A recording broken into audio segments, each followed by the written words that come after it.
agenda item for the New Shoreham Town Council agenda dated Wednesday, January 20th.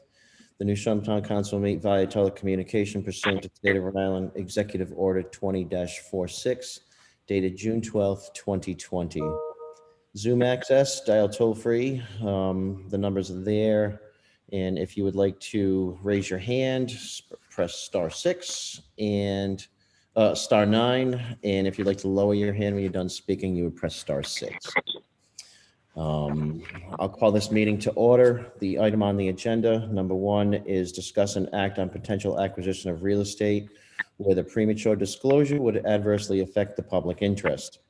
This item may be held in closed session pursuant to Rhode Island General Laws 4246-5A5. Any discussions or considerations related to the acquisition of real estate acquisition or lease of real property for public purposes or of the disposition of publicly held property wherein advanced public information would be detrimental to the interest of the public, and Rhode Island General Laws 42-46-5A7, a matter related to the acquisition of the investment of public funds where the premature disclosure would adversely affect the public interest. Public funds shall include any investment plan or matter related thereto, included but not limited to state lottery plans for new promotions. Kathy Marola, is there anything we can say before we go into closed session on this item?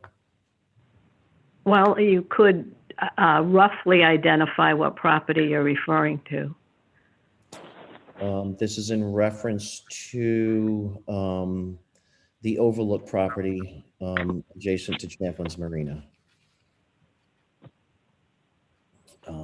I'll make a motion that we go into closed session. Second. Seconded by Sven. All those in favor, Keith? Aye. Sven? Aye. Martha? Aye. Mark Emanuel will not be joining us tonight. I'm an aye on going into closed session. The motion carries 4-0 with one absence of Mark Emanuel. Thank you. So, councilors, we are going to sign out of here and go into the closed session Zoom link.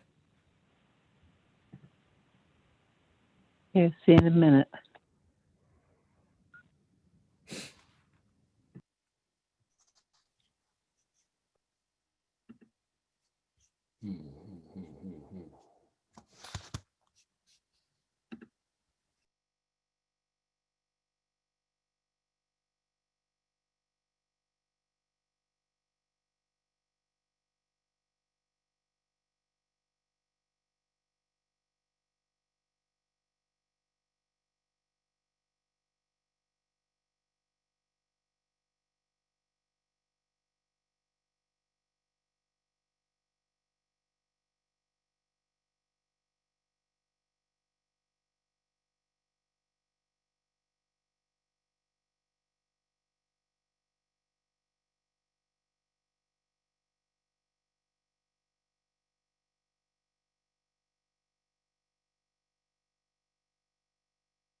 and mattresses, online or in stores.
form.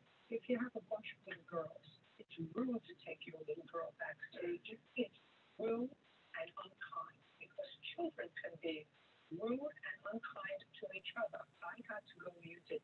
It was so wonderful. I got to. So if everybody came together, everybody should have gone together.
I don't remember this part.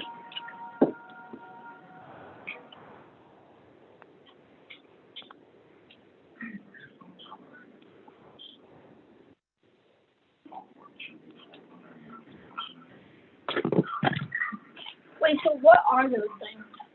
It's a kind of things he stole from. Oh,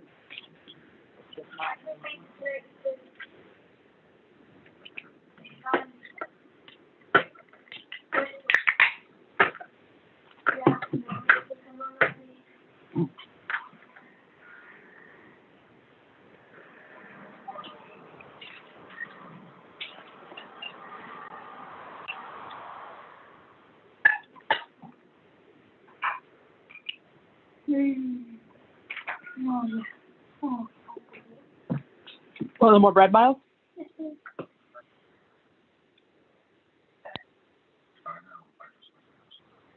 Want some butter on it? Want some butter on your bread?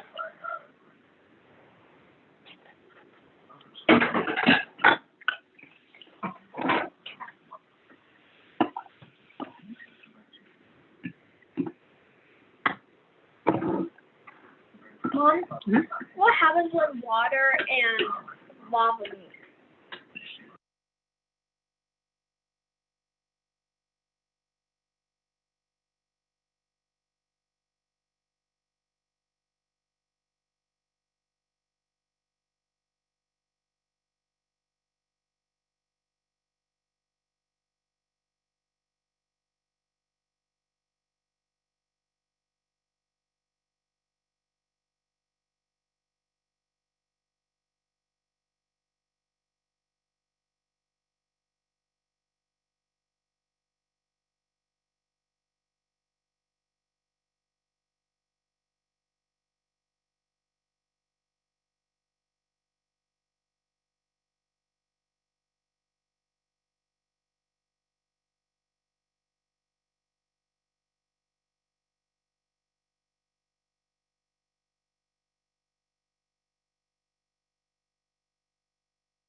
Am I still here?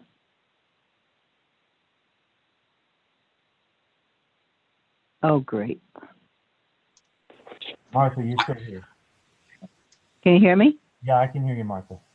You're good. Okay, cool. I just had this on hold the whole time. It worked. It worked. Send my phone bill to the town. Martha, you're still here. Can you hear me? Yeah, I can hear you, Martha. You're good. Okay, cool. I just had this on hold the whole time. It worked. It worked. Send my phone bill to the town. Martha, you're still here. Can you hear me? Yeah, I can hear you, Martha. You're good. Okay, cool. I just had this on hold the whole time. It worked. It worked. Send my phone bill to the town.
Hello?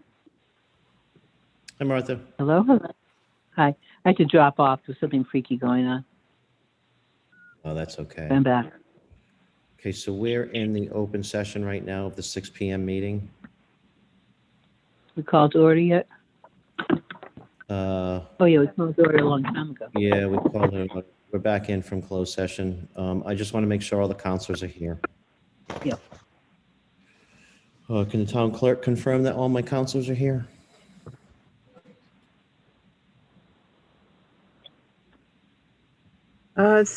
Sven, Keith, Martha, you, and no Mark Emanuel. No, Mark Emanuel. Okay, thank you, everybody, for waiting. Much appreciated. We were just returning from a closed session meeting dealing with land acquisition, and I want to make a motion to seal the minutes. Second. Seconded by Sven. All in favor? Sven? Aye. Keith? Yes. Martha? Aye. And I approve that also. The motion to seal the minutes carries 4-0. I would like to announce that there was one vote taken, but that vote will not be disclosed during the period of time during which its disclosure would jeopardize the strategy, negotiation, or investigation undertaken pursuant to that vote. So we would adjourn this meeting and then go into the 7 o'clock. Am I correct? Anybody? You're in the 7 o'clock. This is the 7 o'clock. We just keep going. This is your open meeting. Perfect. Okay. So that being said, Send my phone bill to the town. Okay, why does that keep repeating? I don't know, but I'm prepared to send you a check. okay. So item number 2. So we're going to Warden's report. I have nothing to report under Warden's report tonight, except that we have lost a great Islander, and Frank McGinnis has passed on. I believe that happened last night. He was very dear and close and good friend with Counselor Mark Emanuel. So Mark will not be joining us tonight. I just want to announce that. So if you keep the McGinnis family in your prayers and thoughts, that would be good. Sven, do you have anything under Warden's report? No, I don't. Thank you, though. Is there any public comment of anything that's not on our agenda tonight from anybody out in the public? Okay. So I'm wondering, because of the amount of people in the room tonight, I'm wondering if counselors would want to vote to discuss to move number 6 up to number 2. Well, I'll just make that motion. I'm going to motion to move item number 6 up to number 2. Second. Seconded by Sven. All those in favor, Martha? Aye. What's the purpose of that? I'm sorry. Well, It was is just Keith Stover? What? Keith. It was just because there's a lot of people in on that discussion, and I would imagine in our waiting room for that discussion. And that's pretty much the reason why.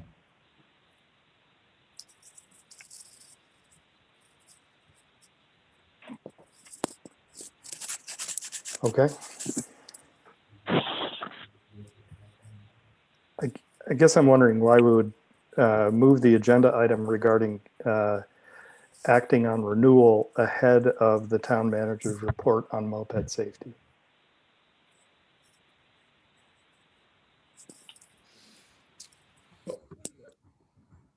But, okay.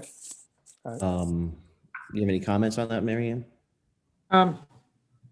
No, the council, everyone has seen the report and has read it. I'd be happy to answer any questions, if you like, with the moving of number 2. Okay. Okay, all those in favor, Sven? Aye. Martha?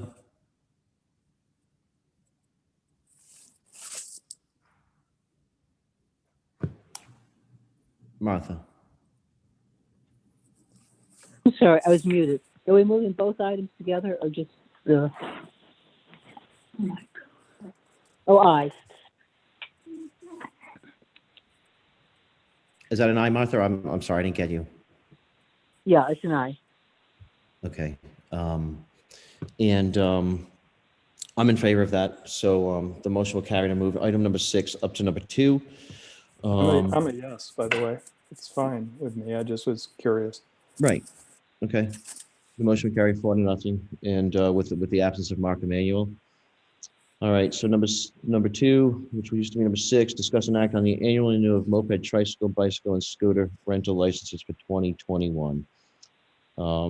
The reason I'd asked to do this is because we have received, and councils will know this, we've received many, many comments on this through the emails, asking us to wait a little bit for more public input before we vote on this. Moped, tricycle, bicycle, and scooter rental licenses for 2021. So what I'm basically asking is, I was going to ask the council if they wanted to discuss possibly waiting a week to discuss this so the public can have more input. And I would actually also ask for input on that from, the moped operators also and the town manager. So that was a discussion I wanted to start with on that. If anybody has any comment. Andre, did you say you wanted to delay the discussion or the vote, or any vote or anything? The vote. Okay, you said So discussion. the public could have more input. You said discussion, so perfect. Yeah, I'm sorry. Give me a second here. The Black Island Times live feed is not working and it's very distracting. So let me get that squared away. I believe so, yeah. Yeah, thank you. Okay, that's all squared away. Any discussion or comments on that from the council? I would love to move the vote for a week to get full input from everybody and anybody.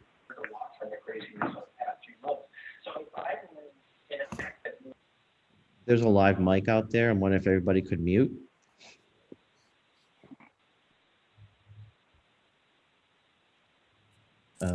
Any other comments on that? Keith? I'm not sure a week is long enough, given the range of questions, certainly that I have, and I think that others have. As long as postponing it for a week doesn't foreclose, discussion that may extend beyond that, I'm fine. I think there's been time. I feel as though there's been time for everybody to submit. Just because we did postpone this, and we did postpone this from December 7th, and I personally would like to, according to to be fair, but what we didn't have, and I do feel as though with all the emails we got, we didn't give the public, I personally feel as though I would like to give the public more time to comment on Mary Ann's report on that, on number 5. So that's why I was suggesting this. I think a week is enough. I don't want to make it look like we're trying to drag this out for more shenanigans on their part, but I would like to give the public time to have input on Mary Ann's report. Great. I'm in. I just wanted to make that point. I have a fair number of questions that we can talk about, but Right. great. Martha, do you have any comment on that before I ask for public comment?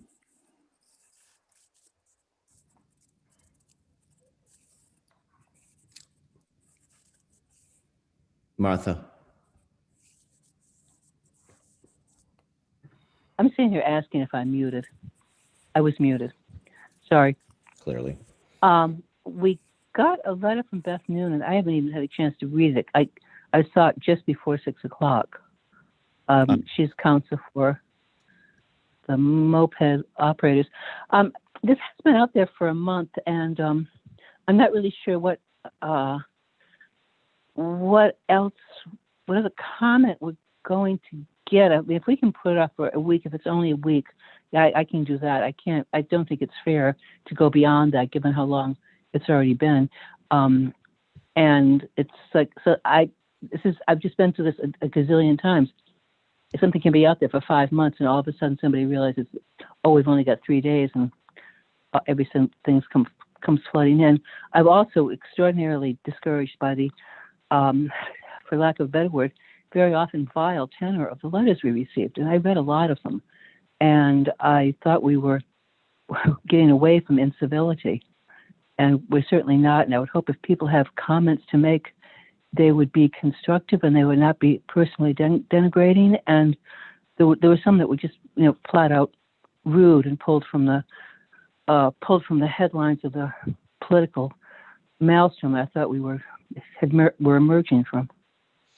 Thank you, Martha. And like I said earlier, this was about comments on Mary Ann's regarding the report of the town manager regarding moped safety, which came out on Thursday, I believe. Given a holiday weekend, I think a lot of people would like to comment on that. And so I don't want to, I guess they are both connected. But like I said, I think the public would like more time to comment on something that, technically has only been out for five days. I would like to, we did receive an email from Adler, Pollock, and Sheehan. I got it delivered to me when I came to the meeting today. I see that Ms. Noonan is with us tonight. So I'm Ms. Noonan. I'm just wondering what your thoughts on this.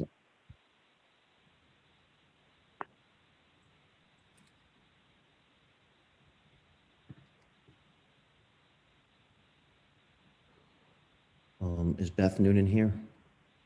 Or is she muted? She's here, but she may be having a signal problem. We're not getting any audio from her. She's probably muted, like the rest of us. No, she doesn't appear to be muted. She is now. She's muted. Beth, we're not getting any audio from you, but I know you're speaking, so I'm going to give you time to get you don't appear to be muted. Now you're muted. You're muted now. And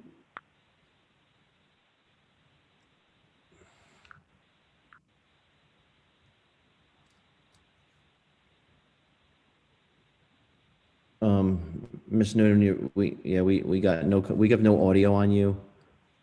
Check the volume of your sound maybe in your system. We'll give her a chance to wait. We'll wait for her.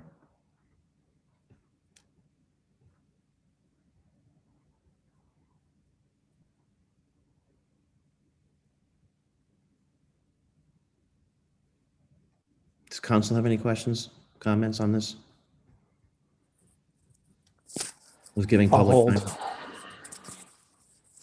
I'll hold off. I thought a lot of the comments we received were quite substantive, not invective laden, in my opinion. And if people are passionate about it, it's okay to express that. Hi, Mr. Chairman. Can you hear me now? Thank you, Beth. Appreciate it. We got you. Sorry, I've got some technical difficulties. I apologize for that. No, that's welcome Block Island. Yeah, no, I think it's Providence. It's my fault, so that's okay. I did send you a letter today. I don't want to stand in the way of any, again, on behalf of particularly right now, Finnemore and Fisher and Miles UNLTD. I don't want to stand in the way of any productive discussions between the town and the moped owners. My only point is to remind the town and everybody of the parameters that we're dealing with on the legal side. So that was my point in the letter. A week's continuance to discuss this further does not harm us at all. However, we do want, the licenses approved as soon as possible. So that's our position. My letter is to remind everybody of the legal parameters that we're dealing with, but I have no intention of standing in the way of any productive discussions between the town and the moped operators. I thank you for that. And I know, I think you heard, it's just, like I said, the public has had, we'd like to give the public a little more time to review and comment on what the moped operators have worked out with Mary Ann and Counselor Ball. I think a week is good. And I agree with you and appreciate your input. And like I said, again, I don't want to be a barrier to any discussions between the town and the moped operators that could be productive to safety. I'm here to protect the legal parameters of that. So to the extent you don't infringe upon those, I'm fine. And hopefully we can, get to our license approvals as well as safety measures for 2021 going forward. Thank you for that, Beth. Does anybody else, council-wise, want to comment? I see two hands up. There is one there's an 860 number, 799-0891. If you would identify yourself, and then you have the floor. Yeah, hi, it's Sarah Bacon. Hi, Andre. Sarah Bacon? Hi, guys. Happy New Year, everyone. Happy Inauguration Day. I'm the founder of Respect BI, which was a movement formed last summer in response to the uptick in reckless moped behavior, crashes, and burden on island services, medical rescue, and police. We organized a panel and had community dialogue on the island's relationship with mopeds. Over 168 computers signed on, collected a lot of valuable ideas for moped reform from that forum, from the community of town councilors, legal research, community surveys, proposals in the Block Island Times, social media, hundreds of letters sent to Respect BI, and collated a lot of those proposals into a memo of recommendations, which we submitted to the town manager and town council in early December. That memo can be found at respectbi.org. The recommendations for moped reform presented last week by Mary Ann Crawford, informed by regular meetings with moped operators and others, are way too weak in Respect BI's opinion. It frankly felt like lipstick on a pig of an existential problem for our island. Superficial proposals like bracelets and new signage, while helpful, will not bring about systemic reform, which is what we need. They will not ensure the safety of visitors and residents alike. They will not relieve the overwhelming burden on our vital and heroic medical and rescue services. So on behalf of Respect BI's steering committee and task force and our 350 followers, we urge the town council to delay tonight's vote. I'm very happy to hear that you are considering delaying it for a week, but that doesn't feel like enough time to potentially also revise the plan for the 2021 season.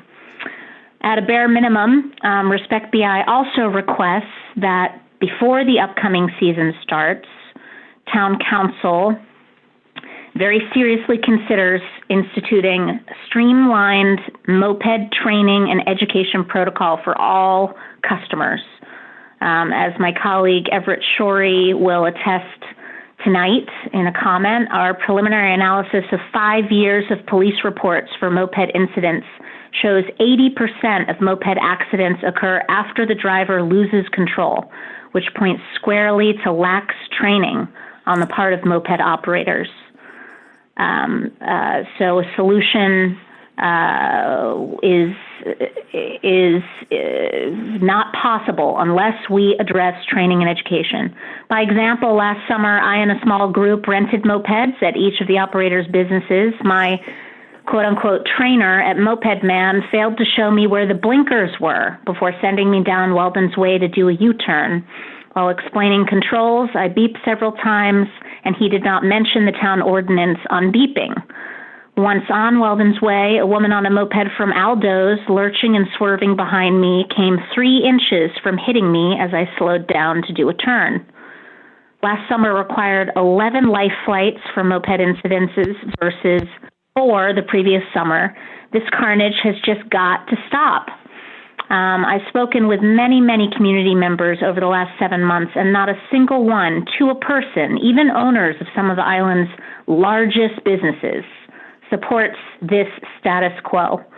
The town manager's recommendations before you do little to address the status quo. Training and education is key. So, Respect BI urges, at a bare minimum, standardized video training for every moped rental, followed by a questionnaire which customers must pass before getting the key to their moped.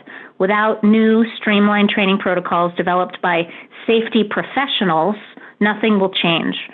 The company Revel NYC, the electric scooter company, has one of many models out there for this type of training protocol. Our second request is the town manager's memo mentions Weldon's Way, but gives no guarantee of a change in status quo where a town road has been co-opted by private enterprise, causing pandemonium during the summer months. Town and operators must guarantee training on Weldon's Way will cease and desist. Further, per traffic expert and former New Shoreham police officer Alan Davis, training ought to be contained and include driving a figure 8 requiring both left and right turns. Accidents are reported to happen within both left and right turns, and the Weldon's Way training only allows for left turns. Finally, in addition to the reinstatement of the Moped Safety Commission, which we very much support, town needs to appoint a moped enforcement officer each summer, paid for by the operators, but not chosen by them. By holding operators accountable, town will make clear that moped safety is a true priority. Thank you very much, Molly, Marianne, and town councilors for your continued work on behalf of the community and on this grave safety crisis our island faces. I respectfully ask whether you, this town council, has considered the potential liability of a sustained track record of catastrophic injury and death. Ambulance-chasing lawyers are touting the pattern established on the island last summer on their websites. Families of the critically injured and deceased are pushing legislators for change. We need town's leadership now to change the moped culture threatening our island. Notwithstanding the redrafting of the consent agreement in 2022, there is much more work to be done at present before this coming season. Let's get this living document right before the renewal of moped operator licenses, else you'll end up green-lighting another season of chaos and detriment on our narrow, already congested roads. No one can afford a repeat of summer 2020, not the day trippers, not the renters, not the residents facing mortal threat posed by the moped industry's current unsustainable practices. Thank you very much for your time. Sorry to be so lengthy. I'll mute myself. Thank you, Sarah. Thank you, Sarah.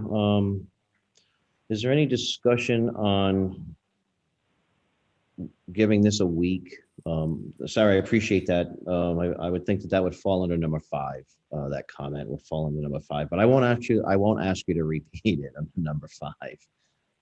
But I will give anybody, Marianne, or if she wants to respond to that, she doesn't have to, or if she wants to wait until number 5.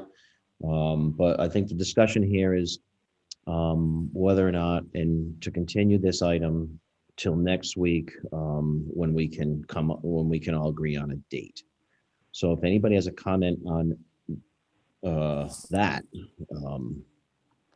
feel free. Andre, do you want a motion to do that, to delay a week, or are we good? Yeah, if you want to make a motion, that would be fine. I just wanted to make sure that, everybody had the opportunity to speak on that item. But go ahead. So I make a motion to move the acting on the annual renewal of motorized tricycles, bicycles, and scooters, moped rental licenses for 2021 to next week at an appropriate time when feasible. We have to set that date. No. Wednesday. Molly, can we do it Wednesday? Yes. Wednesday at 7 o'clock? I'm picking a time. I don't, Yes, you can. Is council all set with that time and date? Keith? Is he muted? Martha? I'm fine. I'm fine with that also. Okay. So the motion has been made. I'll second it. So the motion would read, we are going to continue item number 6 to discuss and act on the annual renewal of motorized tricycle, bicycle, and scooter moped rental license for 2021 to Wednesday, January 27th at 7 p.m. And I'll second that. I know Sven made the motion, but I'll second that for I'm discussion. sorry, Andre. Molly, is there a zoning meeting that night? I think there is. I'll double check that for you. Hold on. We could do I 4. think it's the next night. I thought they met at 4. I have no idea. No, planning does, zoning doesn't. Zoning tends to meet at 6, if I recall correctly. I just got an email about it.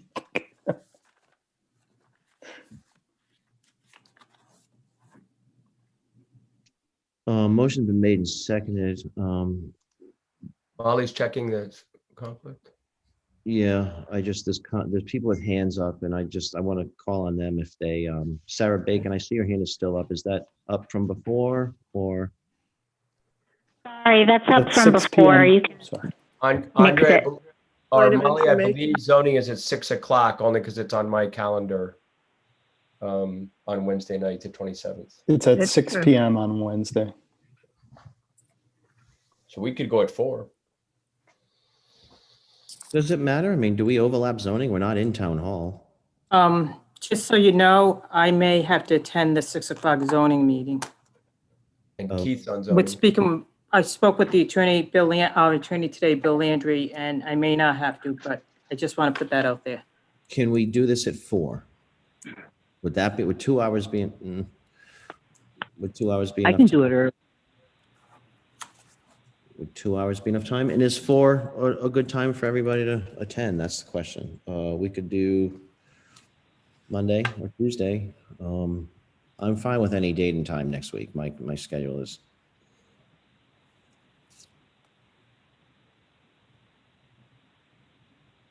Schedule? I'm good. With, I'm good with 4 o'clock if that's good with you. Or Monday, Tuesday, either way. You and Molly decide. okay, so is everybody good with 4 on Wednesday? Keith?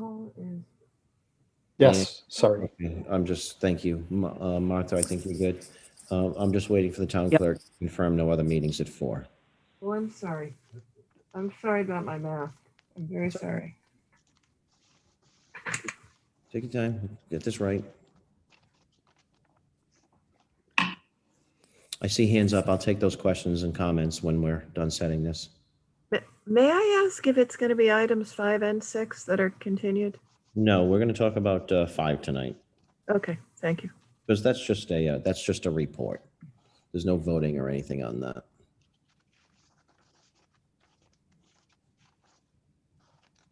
And I'm hoping if anybody has moped comments, they'll hold them for a week, because that's why we're actually postponing for a week. Andre, do you think 2 hours is enough?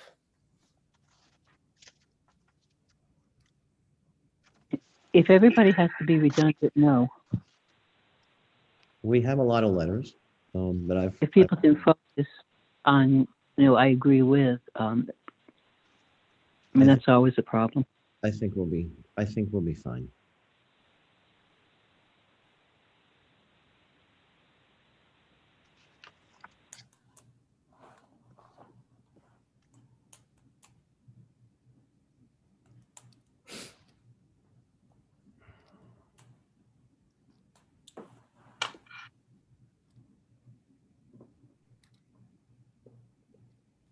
We good, Molly?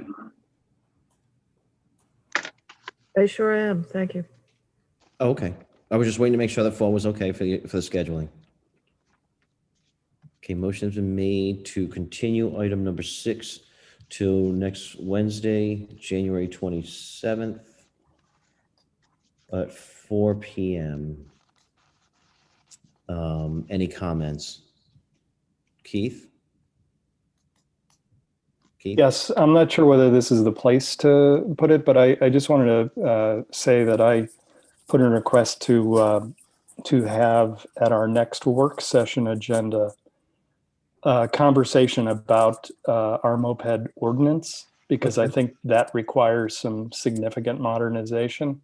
And that is one leg of a three-legged stool. And there are a lot of matters over which the town has authority. And I think we need to exercise that authority and do what we decide to do and need to do. So I just wanted to say that publicly, that I think not just looking at the work that Marianne and Martha and others have done, but also, in our own kitchen, making sure that we have a modernized set of ordinances as it relates to mopeds. Thank you. All right, thank you, Keith. Okay, so motion made in second. Chris Willie, do you have a comment?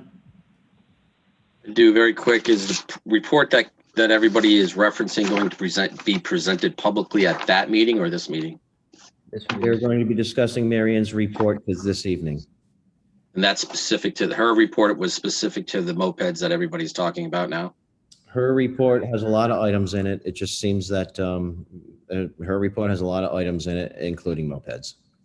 Okay, so there wasn't a separate town manager report specific to mopeds. Oh, I'm terribly sorry. I'm sorry. Yes, we're going to be discussing her report this evening, number 5, and her town manager's report, number 4. Yes, we're going to be discussing both of those this evening. Okay, so one of those reports is what everybody's referencing when they say the town manager's report about mopeds. It is, and okay. We could have postponed that too, but I'm hoping that that we get things out of that tonight that can be thought about and discussed and commented on before the next week. Yeah, very good. That was kind of my point. Is I wanted to make sure that the report that everybody is talking about will be presented publicly so they can all hear it and go back and look at it on YouTube or whatever before next week. So, all right, thank you. You're welcome. There's also a 1-781-910-3994, the hand up. And I'm also going to ask the... Andre? Yep. Motion. Before I go on, that report is on ClerkBase, isn't it? It is on ClerkBase. Okay, thanks.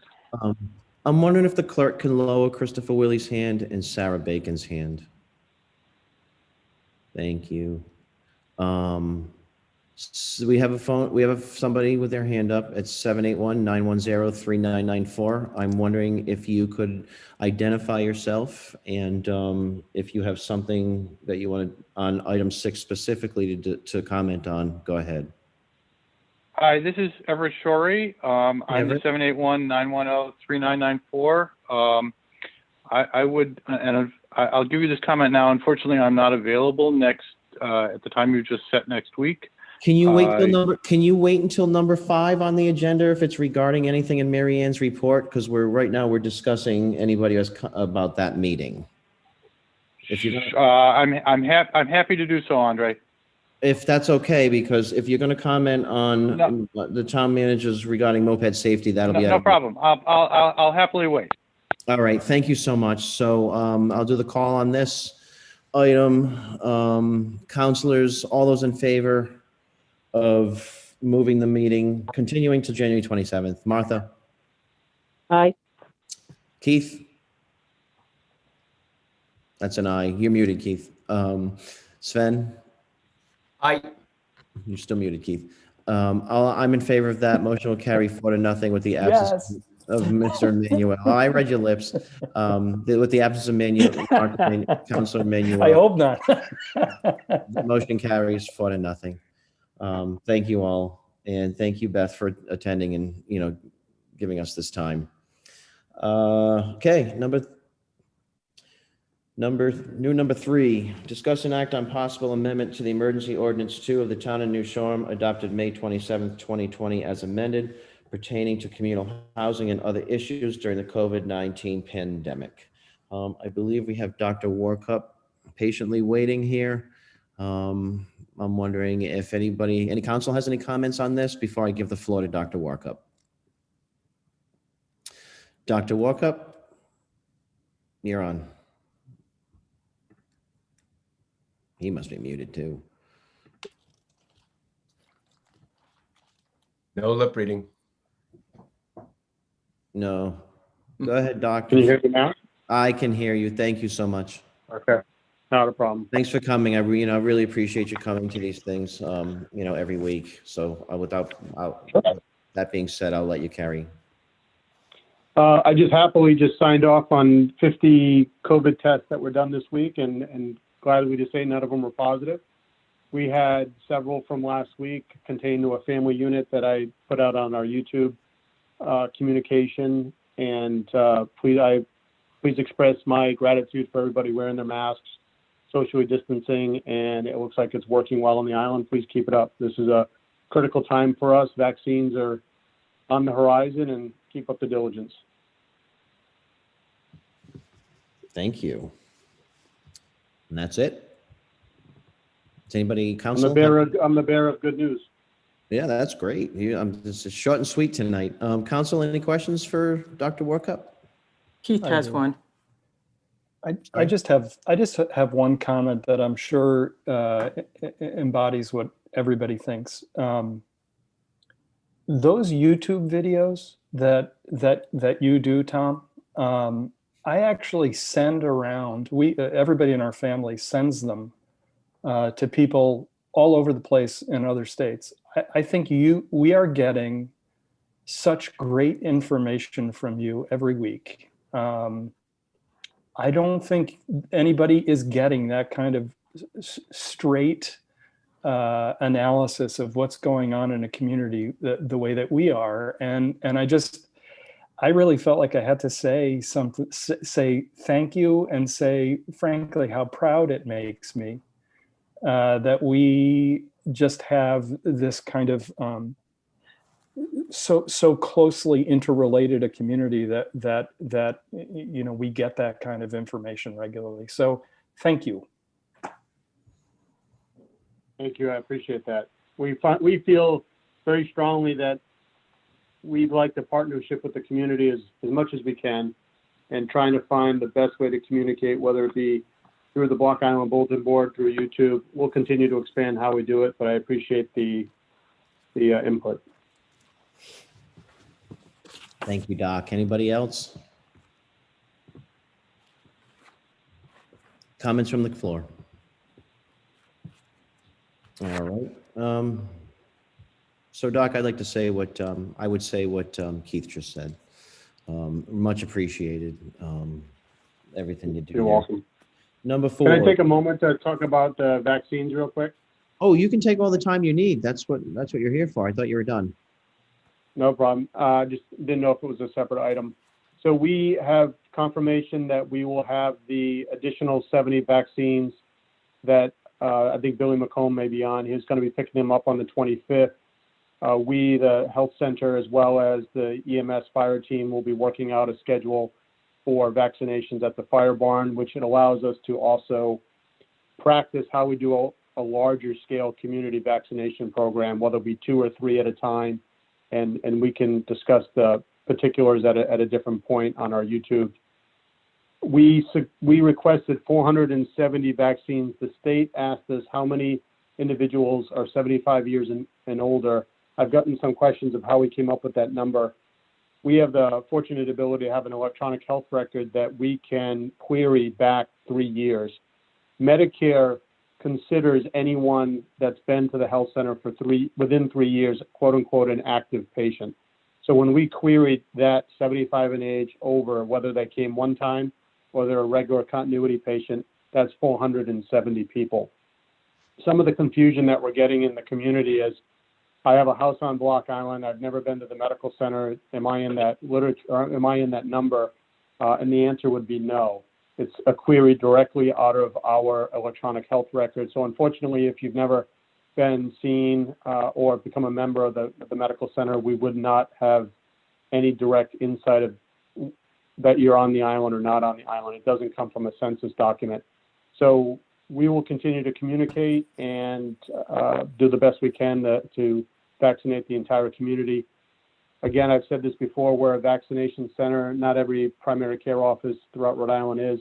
So we'll have the ability to regularly order vaccine outside of the typical channels that primary care offices can do. So hopefully over time we'll have enough for everyone. To vaccinate the entire community. Again, I've said this before, we're a vaccination center. Not every primary care office throughout Rhode Island is. So we'll have the ability to. Thank you. You're welcome. Does anybody want to comment on that? Andre? I see Bill McComb. Go ahead, Sven. Dr. Warkup, just to confirm, are we good on the people that have already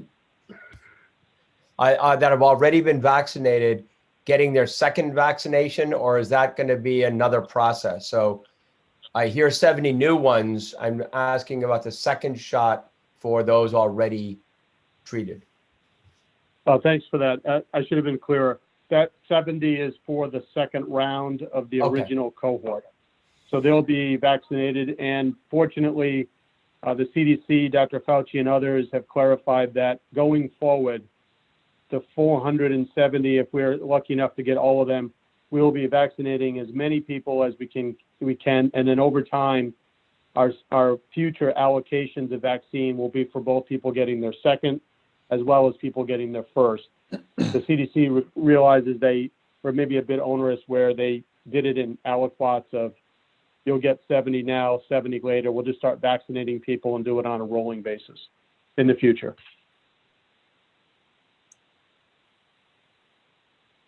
You good, Sven? Okay, so couldn't these, you have just to said that we clarify, have 2,000 people over 75 to? just to Sorry. clarify, Tom, then these 70 are really the second shot of the vaccine, and you'll let us know when more are coming. That's correct. Thank you. Thanks, Sven. If council doesn't have any more for Dr. Warkup, I see Bill McComb's hand is up, EMA. Go ahead. Thank you, Andre. Thank you, Andre. Just for clarification with Dr. Wolkoff, the number I believe that Dr. Wolkoff put in was in order to obtain. It's correct, isn't it, Dr. Wolkoff, that doesn't mean you had to have been at the medical center in 3 years. That's not assigned to people. That's just an allotment. Right. Those are over the course of 3 years, 470 individual patients that are 75 and older visited the health center. So when the state asked for anyone over 75, that's what they're asking us out of our medical record. Thank you. I just wanted to make sure that people understood that it was an allotment thing, not an assignment. So thank you. Thanks, Bill. Anybody have any comments for Bill? Anybody have any more comments, public or council, on this item? All right. Thank you, Doctor. We always appreciate you coming and your hard work for you and your staff. Thank you, everyone. Next item on the agenda is discuss and act on the possible amendment to the Emergency Ordinance 3 of the Town of New Shoreham adopted June 24th, 2020, masks as amended pertaining to the COVID-19 pandemic. Anybody want to comment on masks? And this is just here as a placeholder in case we need it every meeting. I don't see any hands up. I don't see anybody on council-wise that want to comment on masks. Move on to item number 5, Town Manager's Monthly Report. Mary Ann, you're up. Okay, hope it won't freeze. Well, we won't let you freeze. Under finance that the council report, please note that the financial report for fiscal does include in the last column fiscal end 2021 projection. The COVID continues to prevent the library from fully reopening and providing on-site programs. The staff has managed to provide several hybrid programs inside and out of the library grounds. A few building-related projects still are ongoing. The window project is progressing, and quotes have been received for elevated repairs. Rec department is trying to stay busy. Cindy has been working with the clerk's office, helping with various projects and needs. Dave continues to work with Sam Bird on various repair projects. Dave is also working with the school superintendent and athletic director to find a way to make a youth basketball program grades K through 5 work safely. The highway department successfully closed out the mowing season this fall and early winter, servicing all equipment, so it will be ready to go in the spring. All winter-related equipment has been set up, serviced, and is functioning. Sand and salt has been stockpiled. No additional sand and salt needed to be purchased this year because we had reserves from last year. All roadside stone walls and banks have been trimmed and brush pushed back of all of the town and state roads. This is the first year we've been able to get all 50 lanes of roads completely tackled for the winter. The department continues to focus on trimming of low tree branches along the roads. We recently hired 2 additional staff members for the department, and they have hit the ground running and complement current long-term staff members. Bob Glant just completing put a new roof, sidewall shingles trim, and doors on the cemetery shed, and has just started with interior painting at the police station. Since early November, the street sweeper has been out of commission with an issue that required an off-island service technician specialist to repair between the weather, ferry reservation, COVID restriction, and the holidays. The technician was repeatedly delayed. The good news, he arrived on January 14th, and Mike is report the sweeper is back in service. Within the next few weeks, a barge is expected to arrive with the department's 6-month supplies of processed road materials. As weather permits, staff will be putting materials on dirt roads before the summer season. In light of last summer's issues with an increased pedestrian auto congestion in certain corridors, Nicole Verdi, Deputy Chief of Staff for Governor Raimondo, asked that I meet with Scott Abedigian, CEO of Rhode Island Public Transit Authority, to explore how they might help. Town Planner Allison Ring and I met with Scott Abedigian and Greg Norton of RIPTA on several occasions to explore the possibility of a pilot public transportation program for Block Island this summer. RIPTA has agreed to provide 2 old-style trolleys beginning Memorial Day through Labor Day. I thought it would be best to get the town council input.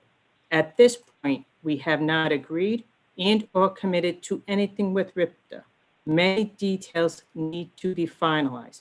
Addressing the many concerns of last summer is it appears clear that over the past 5 years, fixed-width sidewalks crowded with even more pedestrians, bigger and wider SUVs and pickup trucks, cars, delivery trucks, bikes, and moped, and limited parking has contributed to the loss of quality of life for the residents.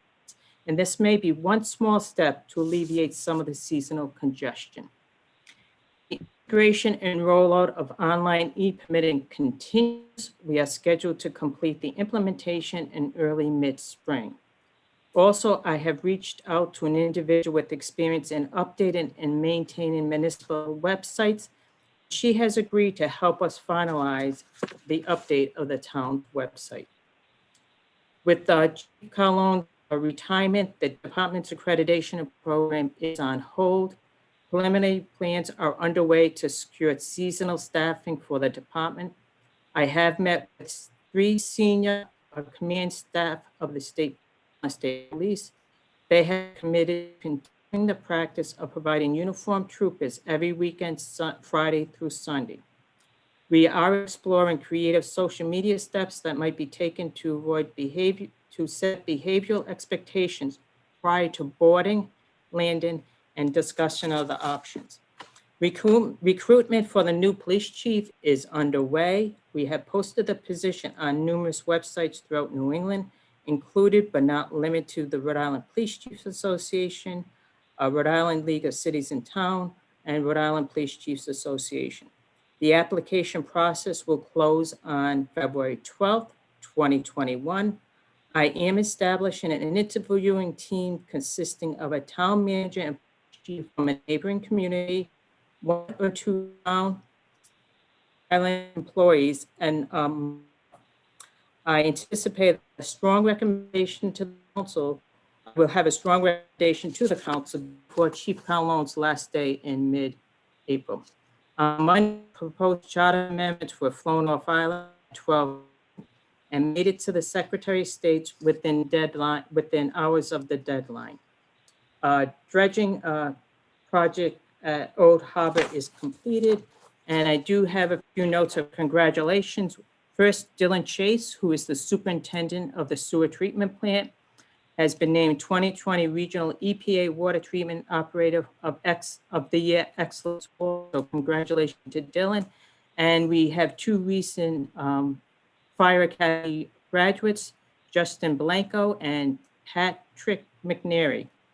For your information, I have attached the following items: proposed fiscal 2022 budget schedule, proposed council 2021 work session schedule, report from town planner Allison Ring, and financial report. And as noted in the work session scheduled for February 3rd, 2021, that's the time we have slated for Ripter to come and present to the council a possible plan for this summer. As I stated in my report, we have not agreed to anything. We are just exploring. Thank you, Mary Ann. I appreciate that. And I apologize to everybody. I must digress. One of our rock stars on this island had her hand up earlier and I missed her. Tracy Fredericks, I know you have some comment and you're muted right now. And I'd like to give you that opportunity to comment.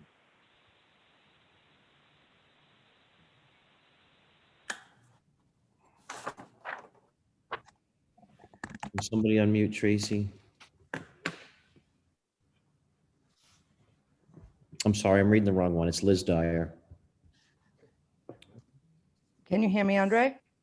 I can. I'm terribly sorry. I didn't see your hand. I thought you were somebody else. And Obviously. I just wanted to take a minute to let you all know, in case you weren't listening to the school committee meeting last night, since December 4th, we've tested about 350 people within the school. On any given day, we have about 120 people, students, staff, faculty, janitors, cafeteria. And this testing is really possible because of our relationship with the DOH, the support of the parents, and the support of the school. So we're doing just about weekly testing right now on teachers and students. We're amping up. We've been really fortunate. It's voluntary, but given we have the largest group of people in a building on any one day on this island, we think it's really important that you all know that we're really working hard within that school system to keep the whole island safe. So I just want to give you an update on where we stand at the school and let you know we're all doing it. thank you, Liz. And that's really important. I mean, the school is obviously an institution where there's issues with, the COVID and whatnot. And I know one case in the school pretty much causes a lot of problems. Will you be joining us for updates in the future to keep us updated on that? I'm happy to. And I also, speaking of Tracy, I did reach out to her because I sort of did some investigation, and I think there's a lapse when we do the PCR testing that people who are multi-language speakers get English forms. And so it's really important they either have assistance or those forms are rewritten to accommodate our varied population out here, because I think that will help with contact tracing and certainly for them to, wave their way through this really complex healthcare system. So that's the suggestion I made today, because we've had some cumbersome moments because of that. And so I'm happy to weigh in with the support of Mr. Convery and Ms. Mange. I certainly appreciate that. And did I call you Tracy? I like Tracy. I apologize. That's So, Have a okay. good night. Thank you all. You're welcome. Does anybody have any questions for Liz Dyer on that, council? And feel free. There's a lot of people in the room, so if I miss you, like I just missed her. No, it was just good input. Yeah, exactly. May I ask her to repeat the number of tests given, please? Yes, you may. We received a total of 400 in total from DOH December 4th over a 2-week period. We've used about 350 of them, and we have another 400 coming tomorrow. And with that, we've also sort of opened to school committee members so they can meet in person or, you know, not have a fear of being ill. So we've really been quite aggressive, and the students, we've not had trouble for those who want it. And we really sort of say, if you need it, we're here. We test, as the DOH advises. Thank you very much. You're welcome. Thanks, Liz. Appreciate that. Okay, so back to Mary Ann's report. Counselors, do you have any questions on that? I see Brad Martins has his hand up, but I want to give the counselor some time. Andre? I do. Go ahead. Go ahead, Sven.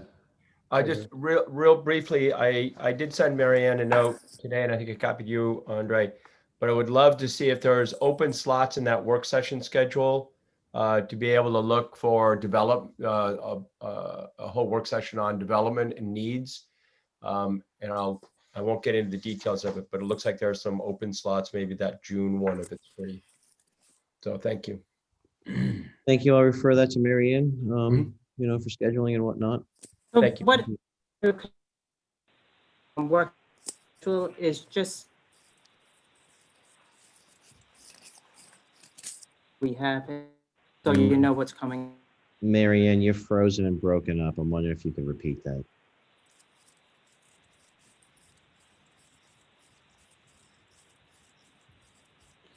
I think maybe Mary Ann put armor in her room.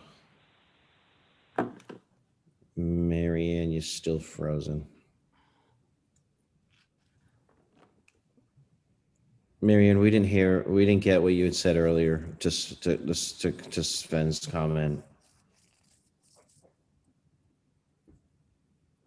Regarding this, has the cable been cut? I mean, I don't know why our internet would be so bad here tonight. Has it been spliced yet?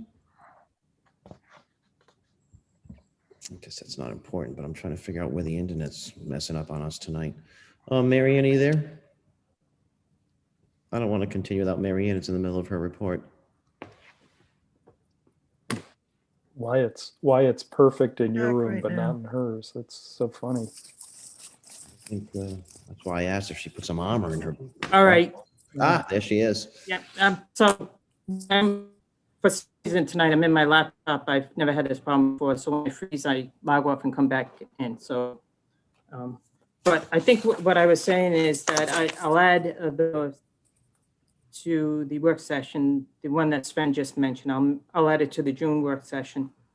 And then we'll continue this, keeping this calendar attached to the council, my report, so the council knows what's coming up as it relates to work sessions. The next, the first 4, I think, will keep you folks busy and stuff that you really want to get to relative. March 3rd will be a great one. So will February. Thank you. Keith? I just have a couple, but first of all, I don't think I said this before. I think it's so cool that you've figured out a way to use Cindy and Dave in different roles. I just think that's terrific and innovative, and I thank both of them, but I thank you for and whoever else for coming up with that plan that kind of keeps people working and really kind of helps everybody out. It's terrific and innovative and great. I didn't hear anything about broadband, and I know in December, I think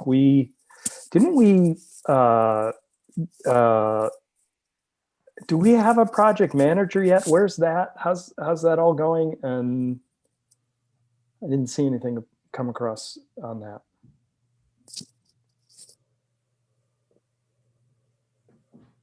We clearly need a project manager. I think we, Sorry. she's not. I mean, Oh, poor Mary Ann. I'm just going to run down there really quick and see if she's. Did it again? Am Yeah. I? Want me to repeat it, Mary Ann? I'm sorry. No, it's like such. tap my laptop. I was just asking what the status of broadband is and whether we have a project manager in place. As far as the status of broadband, Amy's on the meeting. I would kick that to her as to the status. And hopefully we will have a contract with the project manager within the next week, few days to a week. And then I just had one more thing, and that's about the police chief search. I'm so glad it's been posted. I just would say this. We all know on the council and probably everybody on the call that there was a lot of conversation in the community around policing for the last, summer, 2 summers, 3 summers, whatever. Given that I would argue that it's probably the most public facing of the jobs we have in a way. It's clearly not town manager, but what kind of policing is taking place, what the personality of the police chief is, what the philosophy of the police chief is, has an impact on everybody in the community every day, for better or worse sometimes. And I really feel like we should be doing something / more to talk to people in the community about what they want in a police chief. Again, I feel like people really owned this particular issue for the last several period of time, and I think it would really be worthwhile to talk to people either in some kind of a forum conversation or by adding a couple of 2 or 3 members of the public to some kind of a screening process. But I do feel like in order to have someone who's going to be with us long term, which is what I think we all want, getting community buy-in and opinion about what it is we want. Do we want a retired state trooper who, was a liaison to towns? Do we want somebody who is a police chief in a small town in Maine? Do we want somebody who, was in a full-time resort community? I don't have any particularly strong feelings about it other than I think there are a lot of people who are paying attention to this, and it would be worthwhile to get some community input. Thanks, Keith. Any other comment on that? All right. Brad, you're up. Brad Martins? Am I unmuted now? You are unmuted. Am I unmuted? You are unmuted. Okay, I'm joining in as the chair of the Motor Vehicle Power Commission, and I was a little surprised to see the town manager's report administration and the fact that she has met with Ripta and Mr. Avadesian, who I'm familiar with, more than one time without any communication with our commission whatsoever, feedback or input. I'm a little concerned that you've invited them to the island in just a few weeks, again, with no feedback or input from the license holders, the people that are licensed with buses out here as well as the type of congestion a large vehicle, let alone a bus or trolley, would cause in this island. We all know some of the difficulties with them out here. I think the small business operators, our taxi license holders out here, did a remarkable job, all things considered, with the pandemic last year. And I'd like that RIPTA meeting to be put on hold as a request until you have we as a commission, unless you don't want our input, have an opportunity to give some input to the town council before that meeting as well, and then also to be included with it. We were just surprised at this, and I think you've got a letter that we sent to you as well.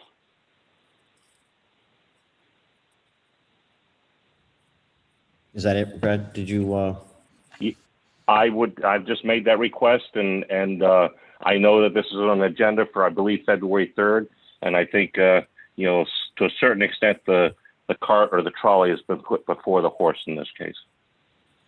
go ahead, Sven.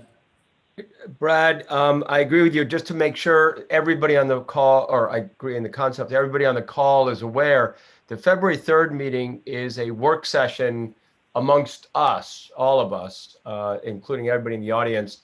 And that, I believe the goal of that meeting is to get a good dialogue, figure out pretty much everything you said plus some, and get input.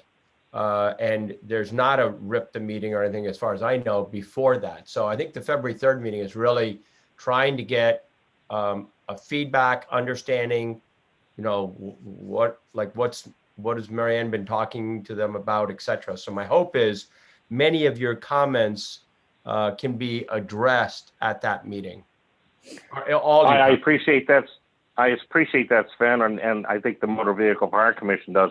However, the way it was presented in the report and in the work agenda is that they will be at the meeting. And again, I would like to ask that be postponed until we all have a chance locally to speak, not ripped up beforehand. Not to mention the additional costs, expenses, and everything else that we will be putting on the state budget for something like that, which is already well over budget, to say the least.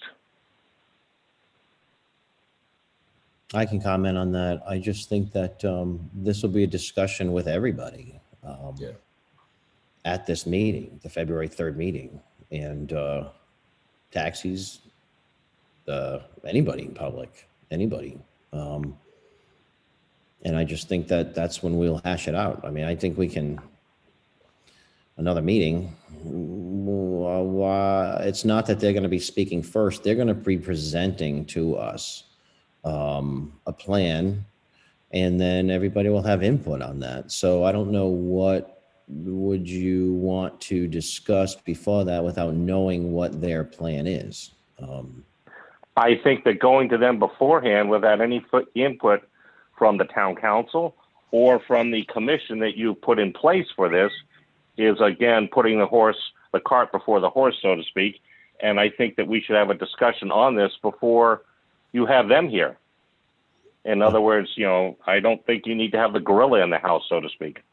I understand that. And I will say that we did have a discussion with the motor vehicle taxi, the taxi commission about this. I believe we left it at, we did discuss it. Didn't you? You guys sent us a memo about it. And this was something that was on the, Ed Roberge was discussing this with RIPTA before he left. So I don't think we can single Marianne out. She's just picking up the ball where the town was already having discussions with them. And these are going to be the fruits of those discussions, and the presentation is going to be made to all of us. I mean, I think, Brad, what you're asking us is, do we want this? I think is that what you're asking us? Is if you want to have a pre-discussion with us to find out if we want this before we go in there? Because I just don't know what would a meeting with the you have received some feedback from the Motor Vehicle Commission for Hire. Ed Roberge did some phone conversations. I'm not aware of the fact that he actually met with people. And our current town manager had multiple meetings, it sounds like, with the town planner in attendance, whereas there was no communication to this commission, which should have been involved with it as well, I would think, since we also are in charge of advising you with regards to licenses and everything else, which include the bus licenses, of which you have a number of people of those present on the island with existing bus licenses. Keith, did you have a comment on that? Did you have your hand up, Keith? You're muted. Yeah, I did. I was just going to say, One of the reasons we have a bright, engaged, and competent town manager is to be thinking about these things, and to foreclose a conversation with a state authority about this, I think, is a bad idea.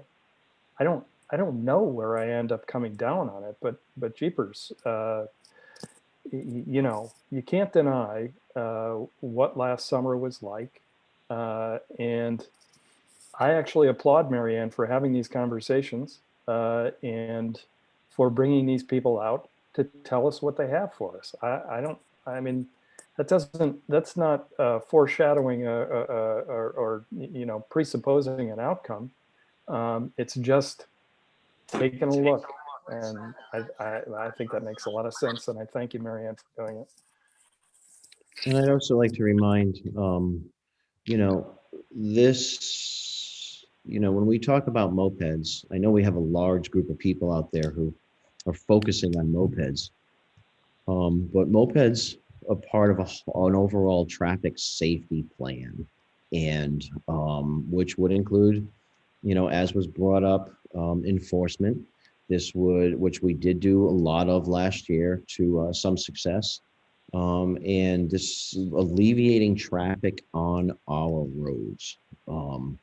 And I think this is part of that plan. And a lot of people say the state does nothing for us. Well, the state was looking, and the state, you know, is coming to us through their RIPTA to present us a plan. And all we can do is listen. Like I said, we're not, I'm willing to listen. I had said this yesterday, I was having a conversation about Champlins and the new owners. And we are known, I think we have I think councils in the past, the town in the past for long, you know, for a long time has been known to just be the council, the town of no. And I'm not, you know, I think I came here with the attitude of not slamming the door shut on anybody, instant no, but having a conversation and not being afraid to say no if it's needed and it's appropriate. So it's a discussion. It's a discussion. And I don't want to say no, because like I said, state does nothing for us. Maybe people see that this is a detrimental thing, but it's not going to hurt to have the discussion. And I'll reiterate that tonight. Like, I don't want to lead a council that always starts at no. I want to lead a council that starts with let's have a discussion. And hopefully we can get rid of that that tag of, oh, you know, no, they always say no.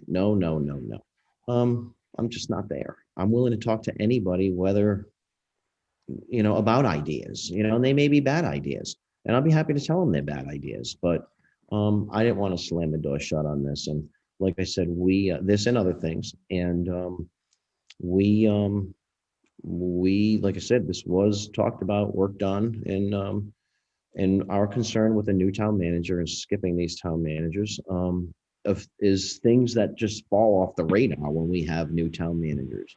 And to speak to Keith, this town manager so far has picked up every ball, every football, and even including it in her report tonight of the capital project review. A lot of those things you forget, she obviously hasn't. So I'm not going to get down on her for that. I'm actually going to praise her for it. And that's how I feel about it. But I don't know where I'm going to come down on this either. Just like Keith said, but having the conversation. And I get that, and I certainly understand the passions from the group, you know, that you represent. Obviously, we're inflamed on this. But you're going to be part of that discussion. You're going to be a large part of that discussion with them. Nobody was excluded. Perhaps before that came out, we could have given you a heads up on that. I will say that I'll take the heat for that, for not making that phone call of not giving you the heads up on that. But you will not be excluded. Nobody on this island, whether you belong to the Harbors Committee or the Motor Vehicle for Hire, will be excluded for any of this conversation. So I just hope you and the group and everybody would understand that. And I see, you know, and that's really, I guess, all I'm going to say on that. Does comments?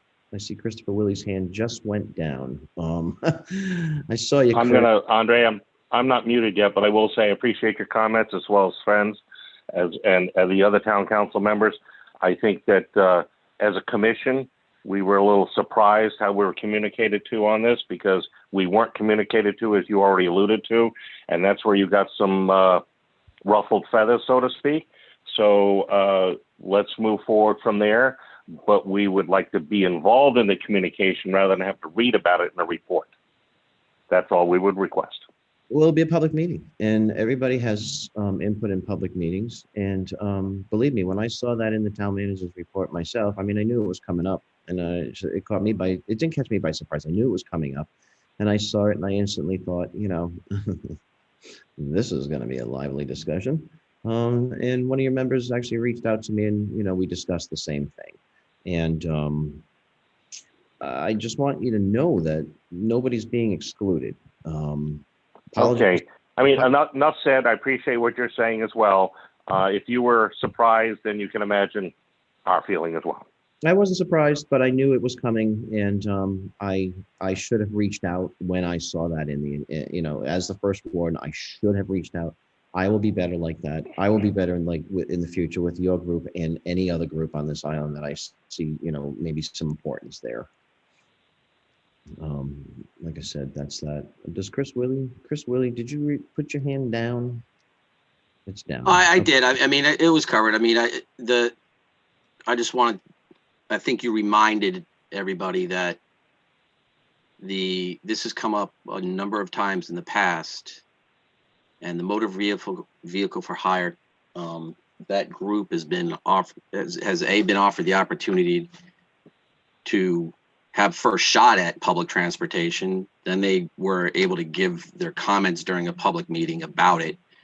And then again, when Ed presented his plan with RIPTA, that was yet another opportunity. And apparently there will be more. So I just remember the meeting because Sven and I took a beating over it because we both were in favor of public transportation. And I remember Judy Clark, and I think it was Brad, you know, giving us an earful over it. So, you know, they've been part of the conversation. And fortunately, everybody will as it moves forward. Yeah, thank you for that, Chris. And I do want to say that a member did reach out to the town manager with some concerns and voiced some concerns. And I think that according to Marianne, that conversation went well. It's just, I get it. You see this as a threat to your livelihood. And, you know, Marianne is there to provide the information, you know, the facts. I don't say information. I want to say the facts. And I think she's doing well with that. And I don't know if Marianne wants to weigh in on that at all. You don't have to, but, you know, I think that's where we're at with that. I think, you know, like I said, just, you know, we are an island of anxious people, and we get angry. And, you know, I just hope that we can get the information out there to try to alleviate that. That's all. And do the best for the residents. Does anybody want to comment on any of this? Marianne Crawford's muted in case she was trying to speak. Again, the intent is not to exclude anyone, and I apologize if we didn't get to the folks ahead of time. But, you know, like I said, the governor's office reached out to me, and when the governor's office reaches out, you pick up the phone and you follow through with that, and that's what we're doing. And as we said, on the 3rd of February, they'll come forward with some information and gives the opportunity to discuss. We've also asked RIPTA that there may be another night in additional to the 3rd for additional conversation and input from the general public. And they're aware that we may have another meeting also, that this may not be just a one-time meeting. Thank you, Marianne. I see Bill McComb's hand up. Go ahead, Bill. Well, maybe not done. I'm sorry, Andre. I'm on the phone. I went to put it down. So thank you. That's from before. Okay, thank you. Somehow your name popped to the top of the screen. I don't know why people move up. In this I think because I went to put it down. Thank you. Right on. All right. Thank you, Bill. Does anybody else have any more comment before we get to the report of the town manager regarding moped safety? Go ahead, Sven. Sven, go Just ahead. Andre, on a quick note, and because on a quick note, because it is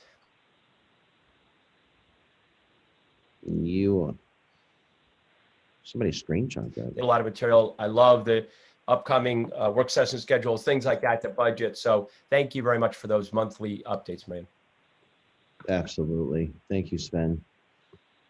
All right, moving on. Number 6, report of the town manager regarding moped safety. And Marianne, if you want to come use my computer for that, you're more than welcome. Let me give it a whirl. Am I frozen or am I here? I'll let you know if you cut out. Okay, great.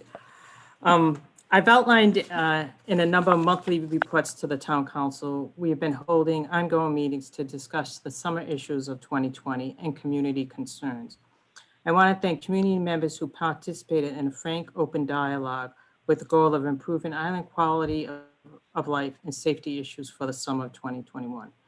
Those involved include town council member Martha Ball, longtime town employee Shirlene Gorbeen, Lieutenant Paul Dean, John Leone, Leo Leone, Paul Filippi, Mike Finnemore, and Dana Hagopian, and Dr. Tom Walcott.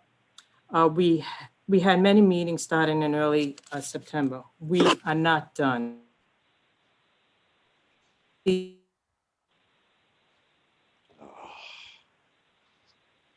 All right, I'll go get her. Decisions. Thanks. I think we need to, Andre. Yeah, let me go get her.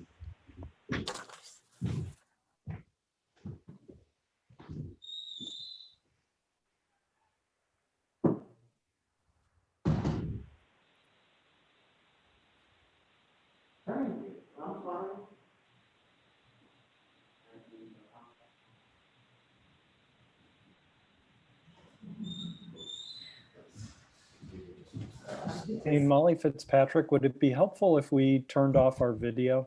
Does that matter? We can try, but it looks like they have a solution there. I'm here. Okay. So do you want me to start from the beginning? Okay. Please. Yes, please. I outlined in a number of monthly reports to the town council, we have been holding ongoing meetings to discuss summer issues of 2020 and community concerns. I want to thank community members who participated in a frank, open dialogue with the goal of improving island quality of life, safety issues for the summer of 2021. Those involved include town council member Martha Ball, longtime town employee Shirlene, Lieutenant Paul Dean, John Leone, Leo Leone, Paul Filippi, Mike Finnemore, and Dana Hagopian, and Dr. Tom Walker. We have had many meetings which began in early September. We are not done. The expectation is that these meetings will continue through the spring and summer months. All agree it is important to evaluate decision, progress, improvements, and continue to tweak recommendations once the summer is in full strength. Whoa. Talking with the mask isn't the best. The following framework outlines steps the moped owners agree to undertake and the town's action to enhance residents and visitor safety for the upcoming busy season. Moped owners will replace all horns with car horns. Require all drivers to wear closed-toe shoes. If a renter driver does not have these shoes, moped owners will provide closed-toe shoes. All moped drivers will be required to wear wristband, which will identify them to island business established as being a moped renter driver. Require all riders to wear helmets. The town has ordered new moped signs to replace the current signs on all dirt road. Mike Shea and the Highway Department are also installing other safety signs along the west end of the island. The town will be purchasing and implementing a numbering system for moped owners. Each moped will have its own unique number. As an example, Island moped numbers will range from 100 to 134. The remaining 4 owners will have 200 series, 300, 400, and 500 series. With separate numbering system for each moped company, enforcement officials will easily identify and track which company is the proprietor. Finally, we are working with a community member who is building an app that all moped users will be able to download. The app is similar to a Google map, which will allow riders to plug in a destination. The directions will not take the riders to any of the dirt roads island-wide. I reached out to Colonel Manning of the State Police. He has agreed to continue to provide us 2 state troopers. They'll work Friday through Sunday from Memorial Day through Labor Day. Colonel Manning and I have agreed to meet in the coming weeks to discuss other measures that could be implemented and tested this summer. Regarding Weldon's Way, the group talked extensively about Weldon's Way. We realized that there are currently multiple issues with that stretch of road, including but not limited to extensive pedestrian traffic, mopeds, delivery truck, parking both parallel and perpendicular, to name a few. The moped owners have agreed not to allow moped riders to U-turn on Weldon's Way. John Leone is looking to have a training session on the grassy knoll behind Moped Man Shop. He will be engaging a landscape architect to come up with a plan and go through the permitting process. Mike Finnemore has agreed to continue training his moped renters where he currently trains, and also use the property behind the Seacrest to supplement the training of renters. Moped owners and Lieutenant Dean mentioned that delivery trucks tend to park and block Weldon's Way and add to the congestion. Lieutenant Dean will be reaching out to business owners and vendors who deliver on the island to see if they could develop a schedule that would reduce the congestion on Weldon's Way, especially before noontime. The current plan is a living document and plan. I am currently working on additional projects that are not finalized, and it will be premature to mention them at this point. I will discuss and present additional plans for the summer that will help with safety and pedestrian traffic and flow. Several concerns have been discussed. The moped owners have requested the town reactivate the safety committee. I support this request. I would also recommend, if the council decides to reactivate the safety committee, that we ask them to report back to you by a certain date with data-driven findings that could lead to more effective planning.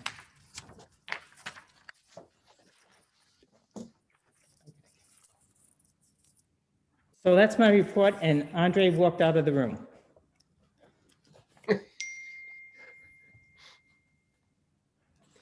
Let me see if I can locate him. Thank you, Marianne.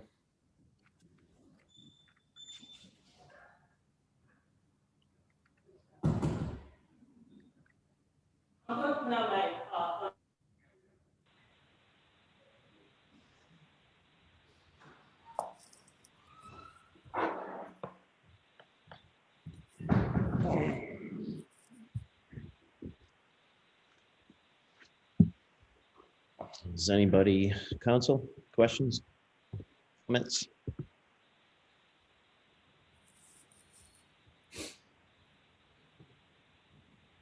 Andre, I guess it's hard without Marianne, or she's coming back. Okay. I can make a couple of comments. Go ahead, Martha.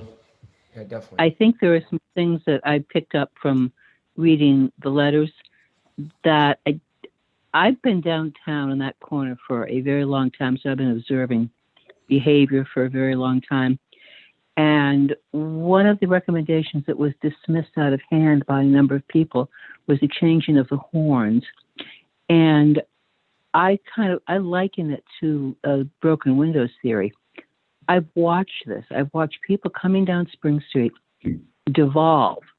When they're at the Manassas, they're just going along. They've had their little tour of the island. They're on their moped. They're behaving. By the time they hit Rebecca, they look like Bruce Montgomery's cartoon image of someone on a moped, hunched over the handlebars, horn not stopping. And it's gone from a little motor vehicle to a complete toy. And it's really bizarre. And if you haven't witnessed it, a number of times, it's not just about the sound and noise people. There's a whole behavioral thing going on there. I've been there over 20 years. I've been watching this a long time. This isn't, when I come down in the summer and I get annoyed because I don't have a parking space. I just felt like that was dismissed out of hand by people who have not been watching it the way I've been watching it. And I do think it's a really, as I said, it's a broken windows theory. It's the only analogy I have. And that was one thing that I took great exception to among people. There was something else that somebody said that I was I was appalled by, that the report didn't include a limit of 34 mopeds, and that's because the 34 mopeds are already locked into. That's part of the agreement that we have. It's not in this report because that's a done deal. That's not something that's on the table, and that very much surprised me. That was when I sort of had the, oh my gosh, how much information do people even have? And there were a number of things like that. And I don't discount passion. Certainly, that's how we get things done. I do take exception to misstatements of fact. Thank you, Martha. Is Marianne back yet? Martha? Yeah. Marianne's here? I'm back. Yeah, I switched to my desktop, so hopefully we're good. Thank you. I was just trying to fill the space there.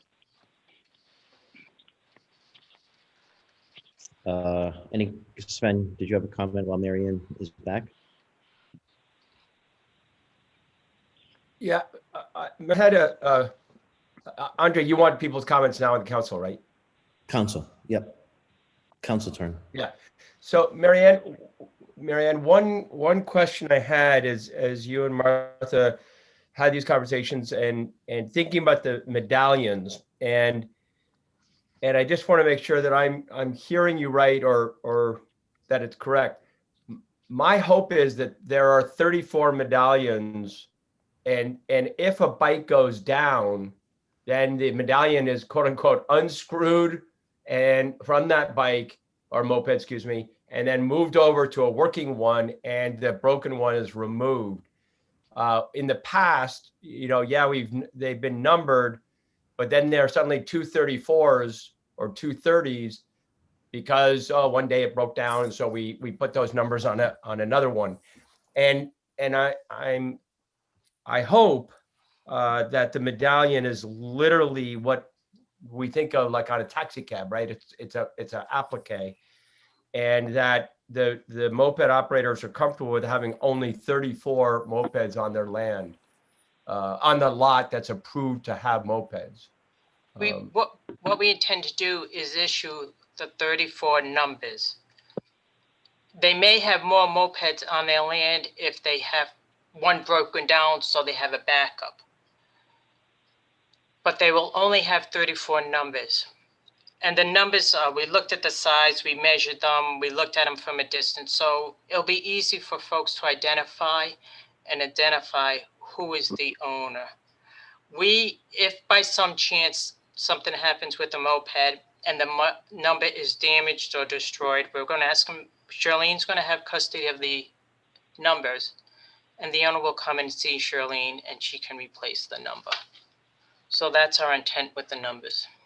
It's more for identification. If there's something happens, if a police realize that someone is struggling with riding and they pull them over, all they have to do is look at the number series and know who the proprietor is. So we're trying to make life easier for folks.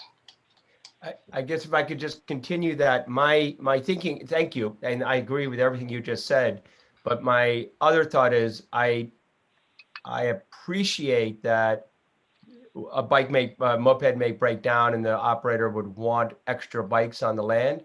It makes sort of enforcement, I would think, very, very difficult to count.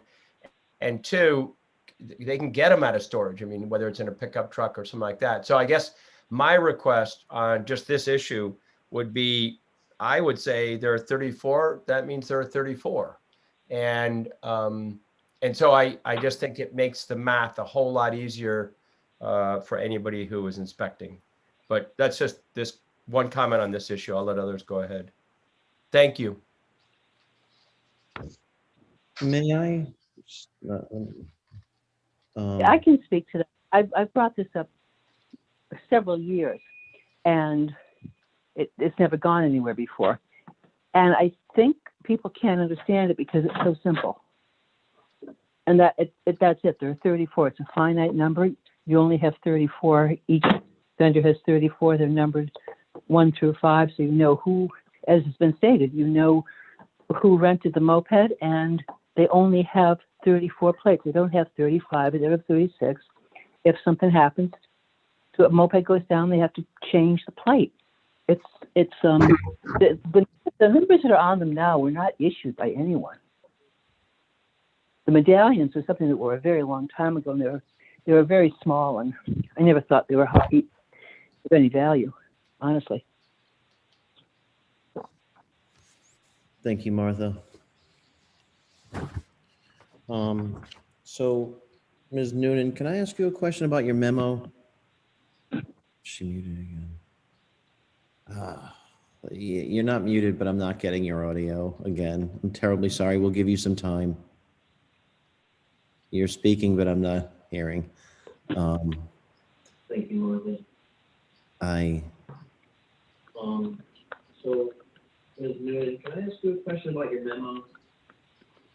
I'm getting feedback, like that just repeated to me on my computer. I don't know if that would. Okay, Beth, you are muted now.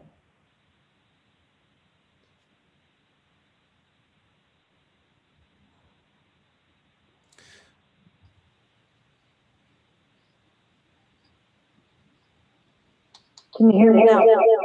Oh, sorry. Yeah. I can. I'm going to leave the meeting and go on my phone. Okay. Yeah, that'd be a good idea. We'll wait for you. All right. Can you hear me? I know you can't see me, but can you hear me? I can absolutely hear you. All right. You'll miss my beautiful face, but okay. All right. Thanks for that. So do you mind if, I mean, you sent us a letter and I don't know if any of us, most of us saw it or had time to digest it. And if it's okay with you, I'm going to read it unless you want to. Is that okay?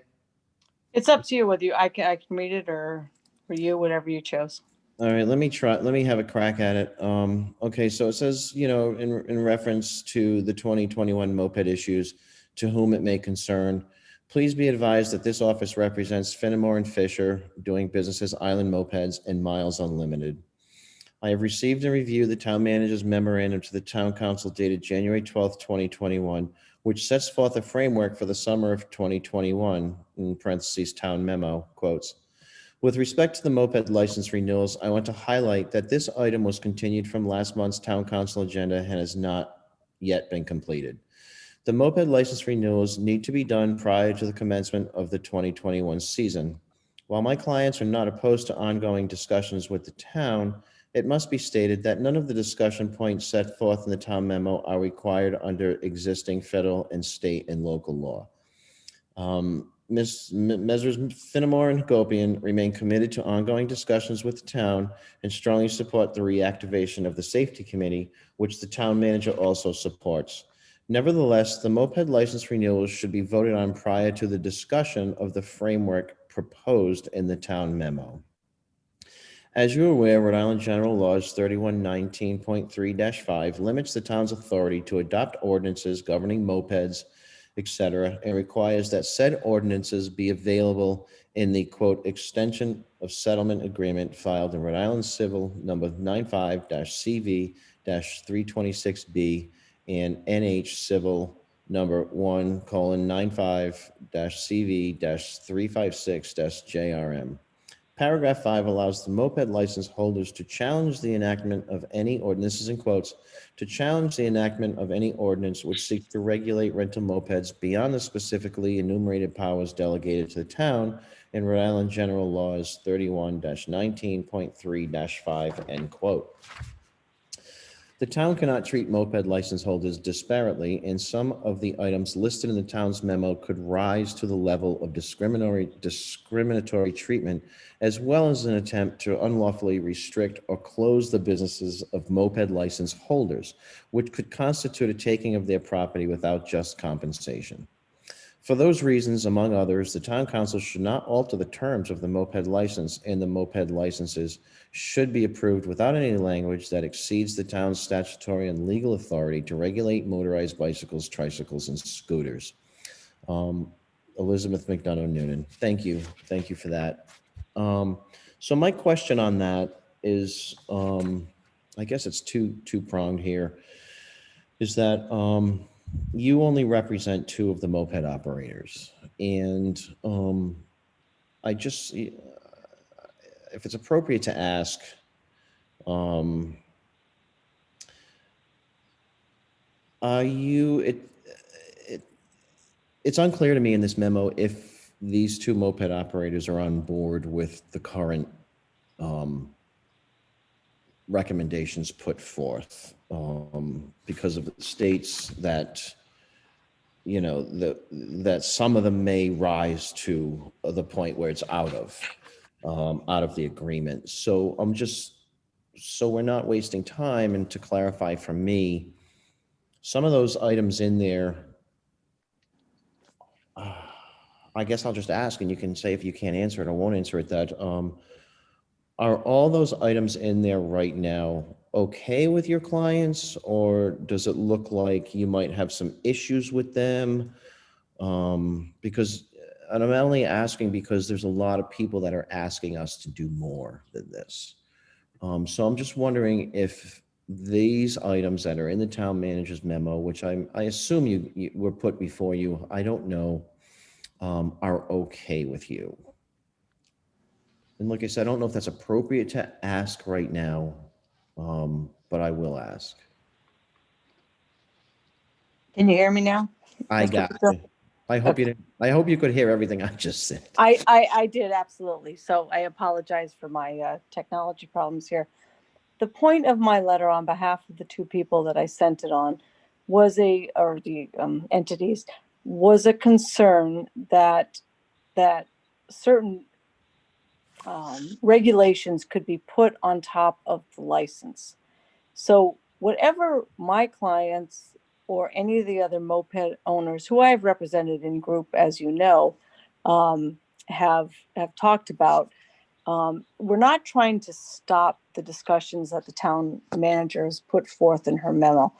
My point in my letter to you is just to remind everybody of the parameters upon which we're dealing with, which is the federal court case, the state enabling legislation, and your town ordinances, which restrict the ability of the municipality, the town of New Shoreham, to put additional items onto the license.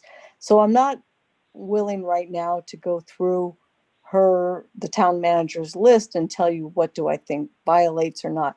If the 2 people I represent in this letter or other moped owners want to agree to it, I'm fine with that. I don't want to stand in the way of that. Everyone wants to make this safer. But I'm here to say that there are walls upon which you cannot go against, which are the, again, the federal court suit, the legislation. So that's really my point, Mr. Boudreau. I don't want to be a hindrance to progressing the discussions between, all of the moped owners on safety issues, getting the safety committee back in. But if you were to say put in place that everyone has to have the app for directions, and I'm just using that as a hypothetical because I haven't researched it. I may say, no, that's against the, regulations that have been set by the state and by the federal lawsuit. That's my concern. If the operators agree to it voluntarily, that's fine. But I'm here as the bulwark to make sure that nothing violates the law. So that's really my position, Mr. Boudreau. Does that make sense? Yes, that absolutely makes sense. And I will reiterate that mopeds, to me anyway, are part of, are not just my thinking is that, mopeds are just a portion of an overall safety plan that we're trying to implement for next summer. Right. So it's included in that plan. So my take on this is, I'm going to make my decisions on this based on available law, available exposure to the town. Minimizing the exposure to the town, and how we can best put forth a safety plan, which includes the uses of mopeds. As I just said to Mr. Martins, regarding the jitney and moving people around. It's all about our roads and keeping them safer. So I just wanted you to say that to you. I don't see this as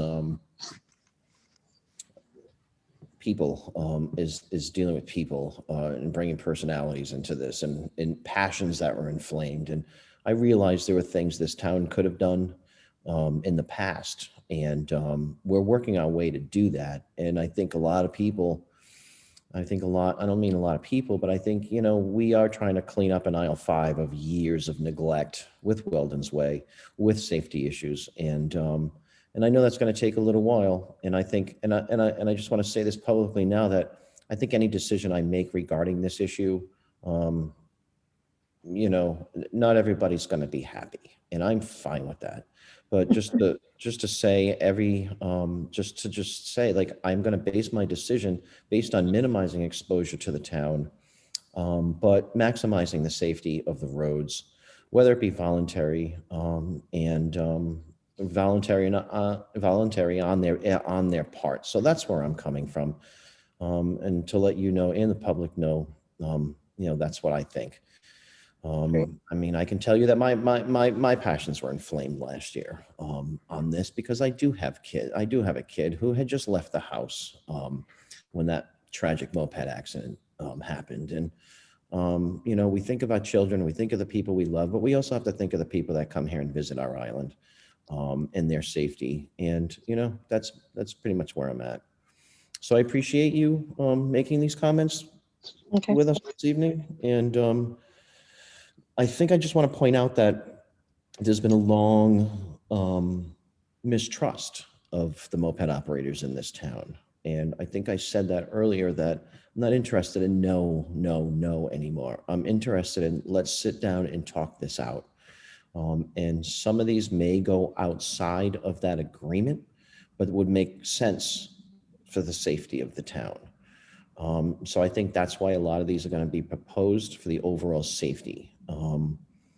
So that's all I'll say right now on that. But I just wanted you as their attorney to have an understanding of where I am personally coming from. Thank you. I appreciate that. And again, I think it's great. I think pursue the discussions with the owners, with the town manager. That seems like it's progressing. I do not want to get myself intervened in those. I would prefer, if I had no role going forward, that the licenses were approved, that everyone was happy with safety. But I'm just trying to make sure that, my clients are protected, and that the town is aware, for new members and the public in general, of the parameters that restrict, honestly, the town council in their actions. So in a way, I'm not saying I'm protecting you, but there are certain parameters that you must act within. We can dispute what those are, but if you and the town council and the members, the moped owners, can come together on agreements for safety. I think we all know that, 2020 was a little crazy. It was different. It was tragic that there was an accident, but that's not the history of most of the mopeds. And, safety is key to the clients that signed on to this letter, as well as the clients I've represented in the past, all of the moped owners. And I would think the best way going forward is to get the safety committee reactivated, continue with the town manager, who seems like she's doing a great job, and hopefully I'll just stay on the sidelines. That's my goal. Thank you. And I do realize too that, you know, the mopeds are taking a hit for this. You know, the operators are taking a hit for this. And, you know, this is years of mistrust. And I think a lot of the folks that we have had comments from, which are all public documents because they've been sent to the town clerk, and, you know, urging us to get these agreements solidified before we give these licenses out, is because of complete mistrust on the part of the town and the moped operators. And I just don't think a lot of people are I think a lot of people are thinking that if we give the licenses out, that the moped operators are going to walk away from the table, from Mary Ann and Martha, and that'll be the end of that. And I want to give them the benefit of the doubt this time around, because I think we as a town and they as a business need to start rebuilding that trust. And I will work toward that. But like I said, I know that's not what a lot of people want to hear right now, but I understand we're constrained by the law. And as much as I don't like it, I hate it, as a matter of fact. But we're constrained by the law until 2022. So I'm going to do what I possibly can to work with this. And as the first warden of the town, I can't say what the other council is going to vote for or do on this, but that's where I'm coming from, is a rebuilding of the trust. And hopefully we can work toward that. I know that people sitting at home laughing at me right now because I just said that, but I feel that way. And I think everybody should know that. And again, I appreciate that, Mr. Boudreau, and I don't want to stand in the way. And if there is mistrust, if there's anything I can do to bridge that, I'm more than happy to do that. I think the forum that you all have been operating in now, you know, discussions going forward without legal counsel are probably the better way to go. And like I said, get the safety committee together, you guys work it out, and hopefully I will just, stay in the background. Thank you. I'll be quiet now. I see some. Yeah, Andre, I see some hands up. Something. Martha? But I just want to say we basically have heard the same thing from our attorney, and that's why we're trying very hard to get some work done that everybody agrees to, because we do understand the legal parameters, and we want something that's going to have a solid foundation. And we want to be going into the revisiting of that agreement with some concrete evidence of, strong cooperation. I do. That's Right. where I am. I thank you, Martha. Any counselors want to comment? I see a couple of hands up. Keith Stover. I know Everett had a comment. Keith, Keith, I see your hand up. Go I ahead, have one. Keith. Keith, I just, first of all, I really appreciate the work that Mary Ann and Martha put into this. And I have a number of comments, but they're probably best held for the conversation about licensure. One of the things, though, that confuses me about the document is, do we have a simple declarative sentence that says there will not be training on Weldon's Way? I just I couldn't make myself get through those multiple paragraphs and be able to answer that question, because that is a fundamental bright line from my perspective. Keith, I can answer that. Yeah. Keith, I can answer that. There's already we can enforce our own laws. We can enforce what's already on the books on that. That's on the town. That's I'm maybe going on a limb on saying this, but I think I'm correct in saying that has nothing to do with any agreements with the moped operators. That's our town taking the initiative to enforce the laws that are on our books already. And I don't disagree with that, but there were at least a couple, maybe a few. I don't have it in front of me right now. I just put it on another part of my desk, but around Weldon's Way and around alternatives, et cetera. But to me, the bright line is, are we prepared to enforce the notion that there is not this private use of our public road? And I actually think that doing that solves at least some of the agita in town. I believe we all, I mean, I can't speak for everybody. I see Mary Ann getting ready to Do you want speak. me, now that I won't freeze on you, hopefully. Somebody call Mary Ann. Just let me back up a little bit here to when I first arrived here. I started on August 24th, moved in on that Friday. I can't remember the date. And the next 2 weekends I spent down on Weldon's Way. And then after I did that, I started talking with the solicitor and talking to the staff. And I realized that there was some confusion among the staff as to who was responsible for what enforcement. So I had some preliminary discussions with Kathy about these concerns, because even something that I thought was supposed to be enforced one way, I was in error. So I said to Kathy, how I would like to do this is we'll have sometime, hopefully mid-April, the end of April or beginning of May, when we have the chief on board and our seasonal police officers will be here, is to have a meeting with land use folks and the police department, so everyone understands their role as it relates to enforcement on Weldon's Way. Like I said, even I thought I understood it. And then I mentioned something to Kathy and she said, no, that's not a land use issue. So I think that's part of it. I think the confusion among staff, and like I said, we're meeting probably early May to address that and let them ask questions of the attorney. So. And that's wonderful. I'm glad we're doing it. I go back to the first part of the question, and that is, are we prepared to have a simple declarative sentence that says there will not be training on Weldon's Way? Are we prepared to enforce that? Because it's a fundamental question for the community. There will not be training on Weldon's Way, and the staff will be prepared to enforce that. Terrific. Thank you very much. That's so helpful. Exactly. It's our staff.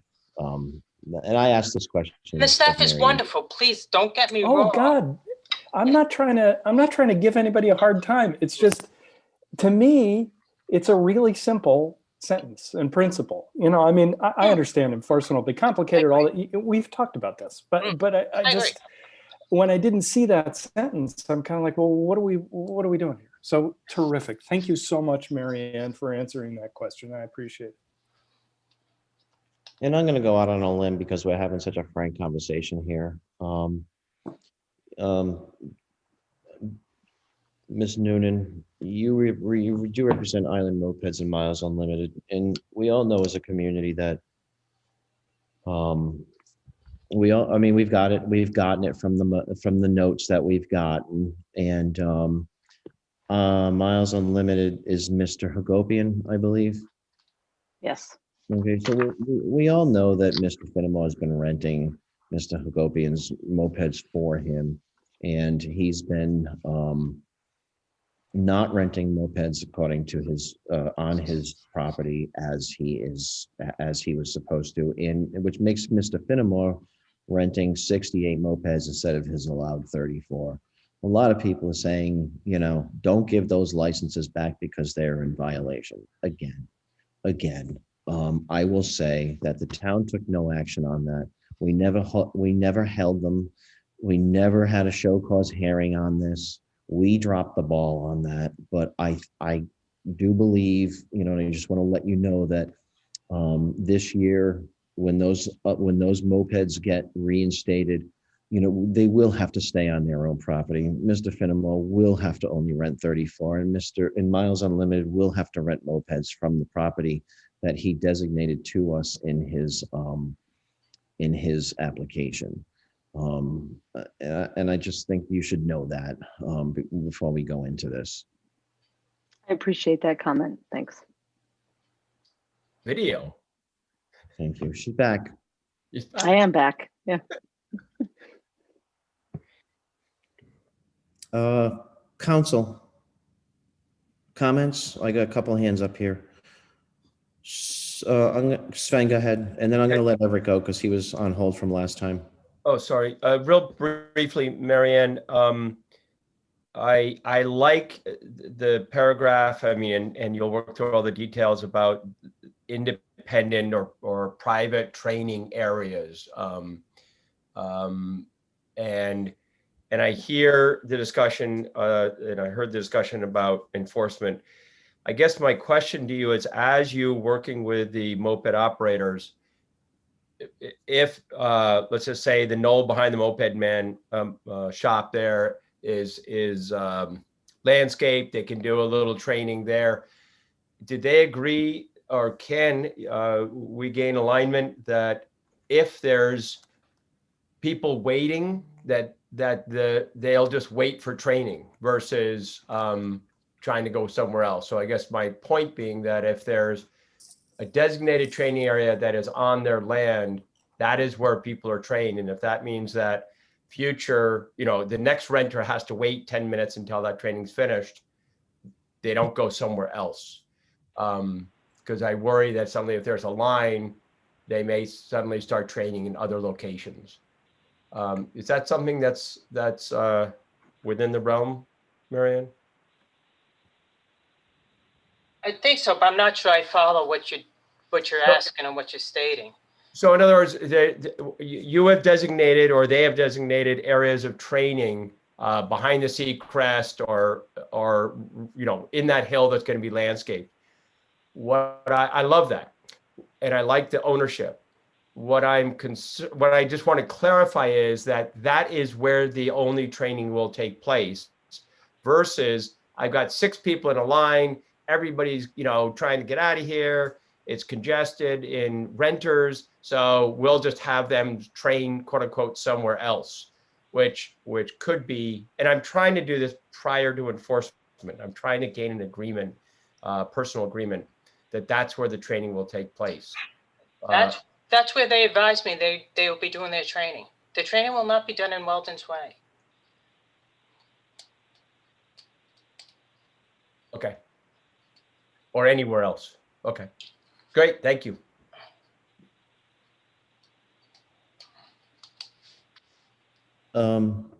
Council?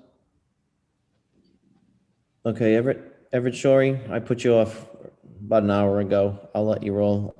Beth, did you have a comment? Did you have a hand up? Hold on, Everett. Not necessarily. I just Weldon Way, and I think someone just said they can't train anywhere, or that doesn't make sense. So we can discuss Weldon Way, but I don't think this evening's the forum for it. No, and I appreciate Councilor Rizzo's statements, but I will let that get worked out with my town manager and brought to us again. Thank you. I'm sure she made a note on that to take in a second warderism's comments. Everett Shorey. Hi, am I unmuted? You are unmuted, and we're dying to hear from you. Okay, this may be more appropriate for next week, but unfortunately, I'm not available at the time you've put together. I'm here speaking on behalf of myself, although, as Sarah Bacon said, some of the data has come through requests from Respect BI. We have received, Sarah said 5, it's actually 4 years worth of police reports, incident reports on mopeds, and have had a chance to look at the data, but we have not analyzed it fully. We will try and get you a full report by next week from all the data. But there's some things that have come out very clearly just from the work that we've done so far, and I thought it was important for you all to know that as you consider how best to deal with safety issues. What we have looked at, again, are police incident reports for mopeds, and what's extremely clear from those is that safety is an issue. While there are a relatively small number of accidents, they're at the level that if they occurred in other environments like the ferry or the airplanes, or in just simply driving your cars, would be unacceptable. So I think it's important to realize that there is, in fact, broadly a safety issue that goes beyond a few catastrophic accidents. It's also very clear that the principal safety issue has to do with losing control, particularly on curves or where you are starting up the moped. And therefore, there's my personal opinion looking at that is this is not necessarily a training issue, although it could be considered that, but it's certainly some sort of certification issue that people shouldn't be going out on mopeds who have not demonstrated that they can control them, not in 50 feet on Weldon's Way or anyplace else, but when they're going down a hill and around a curve, because that's where the accidents happen. And we need to find a way to be sure that people are sufficiently in control of mopeds so that they don't hurt themselves or anybody else. But again, I thank you for looking at the data that we can present, and we will try and get a full report by next week. Thank you so much, Everett. Much appreciated. And you did send us a letter pretty much with this in it, like, if I'm not mistaken. Yeah. Okay. That is correct. I appreciate that. Is there anything else, Everett? Before I no, but I'm happy to answer any questions if anybody's got them. Does anybody have any questions for Everett Shorey? All right, Everett. Thank you so much. Sarah, Thank you. If you could, Everett. Okay, go ahead. Martha's got a question for Everett. Yeah, Everett, you said that like 80% were mopeds going out of control. Was that the right number? It is a large number. We have not done the full analysis yet to say whether it's 80%, but of the accident reports, they're dominantly people who've gone out of control. I guess what else would cause a moped accident? Well, there are people who there's some people who've slid into things. There's some people who there are a variety of small other things, but these are basically people who lose control on the road. I mean, there's an occasional person who bumps against the curb and stuff. A little hard to quantify, because I would think if you ran into something, you lost control. But that was just an academic question. Oh, you're going to go outside. Martha, I can kind of answer that. Martha, I can answer that because, like, all summer long, I witnessed, the big rock across the street from the entrance to the southeast light. I mean, moped operators use that as a ramp, and they let their moped go. I mean, and they get up laughing. I mean, so going out of control. I mean, yeah, I guess the other way that a moped accident is caused is stupidity. Because literally these people are jumping. We're not going to remove that rock because of it. It's just, I mean, I kind of understand what everybody's saying. Some people act very crazy on these things, and that's going to be our staff. That's going to be down to our staff. But like I said, to answer your question about how else is a moped out of control, like I said, gunning it and jumping over a rock and literally letting the thing go into the bushes, and then laughing and then pulling it out of the bushes and going on your way. I mean, I witness it quite frequently at that rock over there. So stupidity other than accidents. I guess I would. well, let's. Those don't actually show up in the police reports. No, they don't. The police But- reports, so I can only attest right now to what shows up in the police reports. Yep, I understand that. Let's see, Sarah Bacon, do you want to have a crack at it? I see your hand up. Is she muted? That was from before. Oh, Thanks, okay. Andre. Can I just Okay. ask a quick question and follow up to Mr. Shorey? Absolutely. Andre? Go ahead. Go ahead. In our ordinance, we're permitted to consider the safety record of the applicant, and I'm wondering how we do that. I'd like some of the data along the lines of what Dr. Workup gave to us about the life flights, et cetera, and some sense of how each of the licensees has performed in terms of safety record. That is explicitly a matter for consideration in our ordinance. Marianne? Does anybody know how we do that? I can let Marianne take a stab at that. I know she was working with the medical center. The statistics that the medical center provided were based on information that Dr. Walcott had based on visits to the medical center. The information that he had did not identify who they rented the moped from. So presumably, am I still on?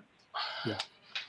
You are, Everett. Am I still on? The data that we have of the police incident reports does include from whom the moped was rented, and when we give you our report, we will be able to break that out. Again, we have about 25 to 30 incidents per year. We have 4 years, so we have about 100 to 120. Again, we haven't fully analyzed it. Incidents. Now, again, they do not constitute all of the accidents, but they constitute ones where the police showed up, and in general, that would include all the ones where rescue came. So we will get you that data by next week.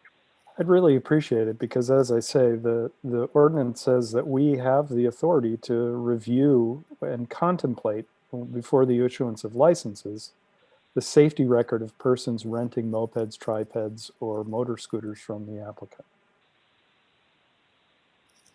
So thank you. I think our own. Go ahead. Mr. Boudreau, if I might, yeah. My only thing in that, in terms of those comments, is I refer you back to Rhode Island General Laws 3119.3-5. That is the parameter of the town's authority. So I urge you all to look at that. you think that the state law does not permit us to have an ordinance that enables us to analyze whether a person who is renting mopeds has a safety record that we consider adequate. What I'm Is that saying what you're is, as a lawyer, is that I look at the state enabling legislation upon which you have to enact your municipal ordinances, and that it needs to conform to that. If you believe what you just said fits into the state enabling legislation, okay.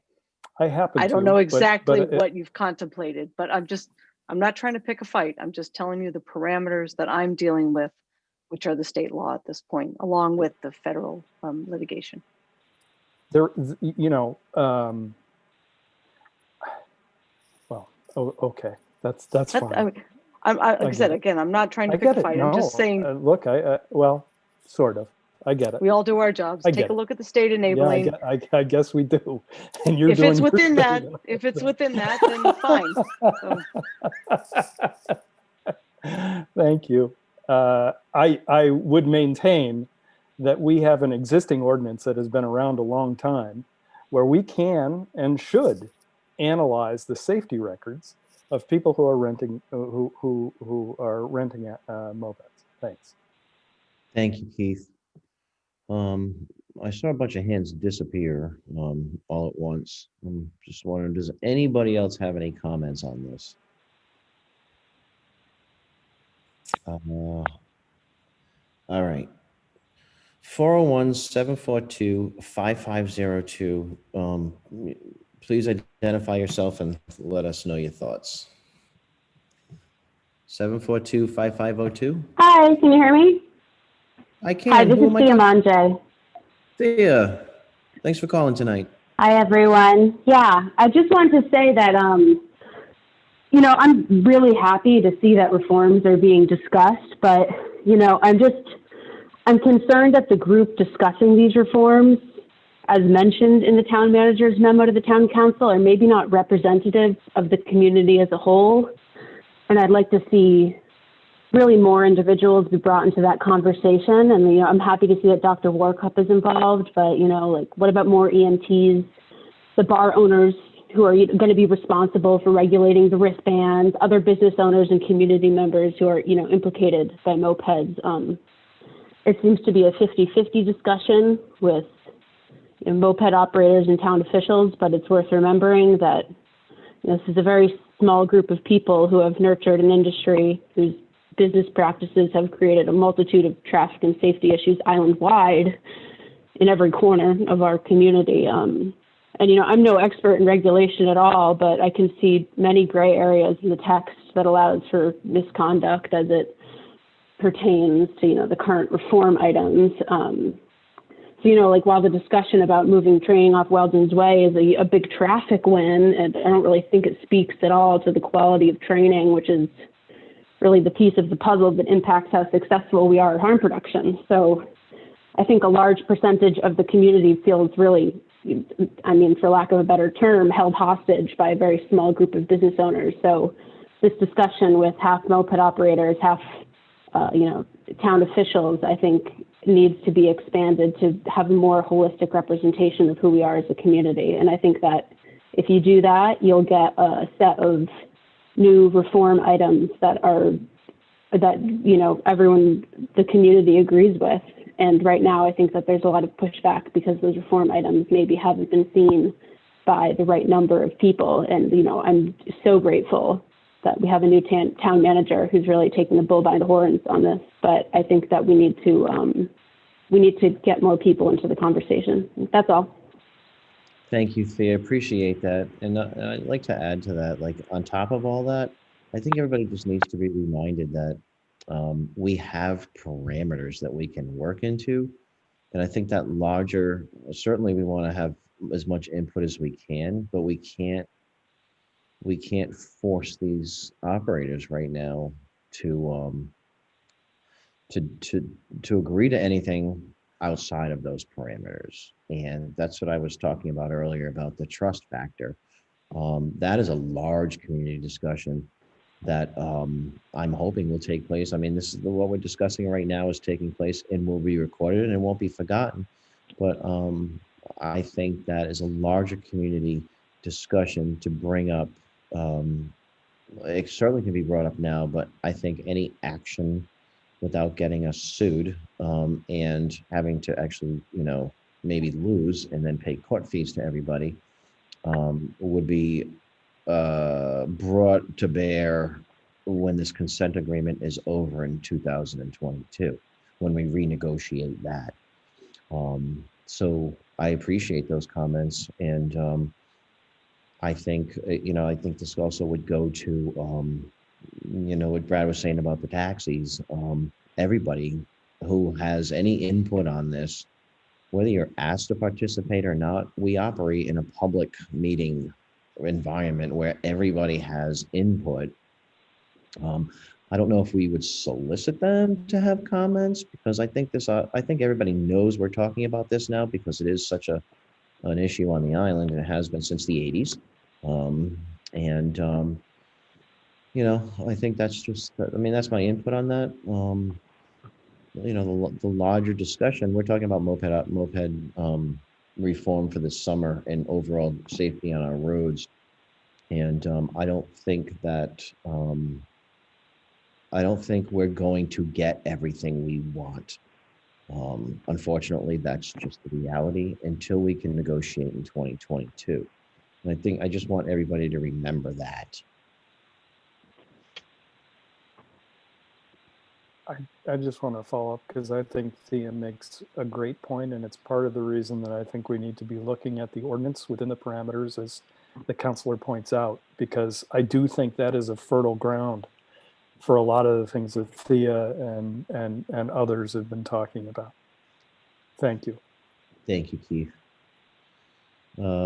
Council, 203-685-1232. Please identify yourself and let us know what's on your mind. 203-685-1232. Hi, this is Sophie Murphy. Can you hear me? Sophie Murphy, yes, we can. Thank you for calling this evening. Oh, thanks for letting me speak. I just wanted to touch upon something that I kind of feel can sometimes get lost. And I wanted to kind of reiterate some of the comments that have made about the need for a comprehensive moped renter training and education program. The measures that have been agreed upon thus far are not enough. And sadly, if the moped operators are allowed to continue to promote and rent mopeds as a fun, carefree, almost riskless activity that requires only a few minutes of training, then we're almost sadly guaranteed to have another summer where tragedy and even death are the consequences of the lack of real action. Moped accidents on Block Island can sadly change lives forever, and I think it's important to hear their voices. One person in particular posted her story on a public Facebook page. Her injuries were horrific: broken leg, foot, and shattered ankle. I won't read it here as it has been submitted for the record to the town council, but I will highlight 2 lines from her post, which are, "I couldn't care for my newborn child. I couldn't care for myself. I couldn't move. I couldn't sleep. I didn't feel human. I felt useless. It took me months to be able to walk on my own again, to even feel okay. 1 year later, and I'm still trying to regain muscle while being limited to what I can do physically. I'm still trying to walk normally." Her story is heartbreaking, and not just because of the life-changing injuries, but because accidents like this have occurred over and over and over again for years. And in my opinion, even given the legal constraints, the time to act is now. And I'm not sure why it wouldn't be in the best interest of the moped operators to come together and work on a training program that benefits both the community and the tourists who are actually renting these mopeds. Thanks for listening. Thank you, Sophie. And I do want to let you know that I did read your email. I do remember it vividly. I remember those postings from the summer of that person, and they arrived in your email. I didn't forget any of that. So I really appreciate that, and I appreciate the input. And that's what we're this is what we can only hope for. I mean, this is what I spoke about earlier, is the trust between the town and the moped operators, and the trust between the moped operators, the owners of the moped operators. Is, yeah, we're hoping that they join us and partner for overall road safety during our busy time. I can't read their minds. I don't know what they're thinking on that. But again, I'll refer to 2022 when the consent agreement will be renegotiated. I think you're absolutely right. It would be in their best interest. But again, I'm hoping that there's mutual trust there that's going to start springing from this. And I guess time will tell how they want to operate and how they want to, partner with us and for the overall goal of safety. And that's pretty much, I can't say that enough. So I thank you for your comments, and please keep them coming if you're interested in this, in the topic or any other topic we have in our town these days. It's nice having a lot of people come to our meetings because we can actually have a good discussion on this. instead of a one-sided discussion, and hear everybody's views. And I welcome that, and I think it's great. I think this has been a great conversation. I don't see any more hands up. I'm kind of bummed about that, but council, anybody have any more comments on this item? And I'll say that to public too, before we move on to, Christ, where the hell are we? Number 8, where the hell are we? I don't see anything. All right, well, we'll move on. I think we've gotten some good meat out of this evening. And I appreciate, Beth, you coming and joining, the discussion. Sure. And I see another owner down there. I won't call him out by name, but thank you for coming. And that's that. We'll move on. And next Thanks. week. Again, we remain open and available. I think the safety committee is a great idea, and we'll see you next week. Okay. Thank you so much. Thank you. Next item on the agenda is receive and act on the annual report from the Affordable Housing Board.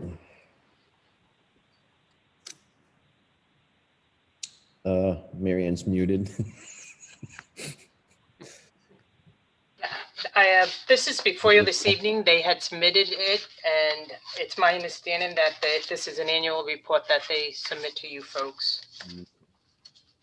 And I don't have any questions on what they provided you.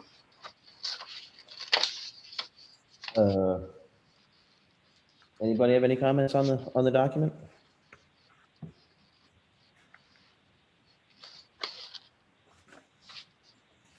Anyone?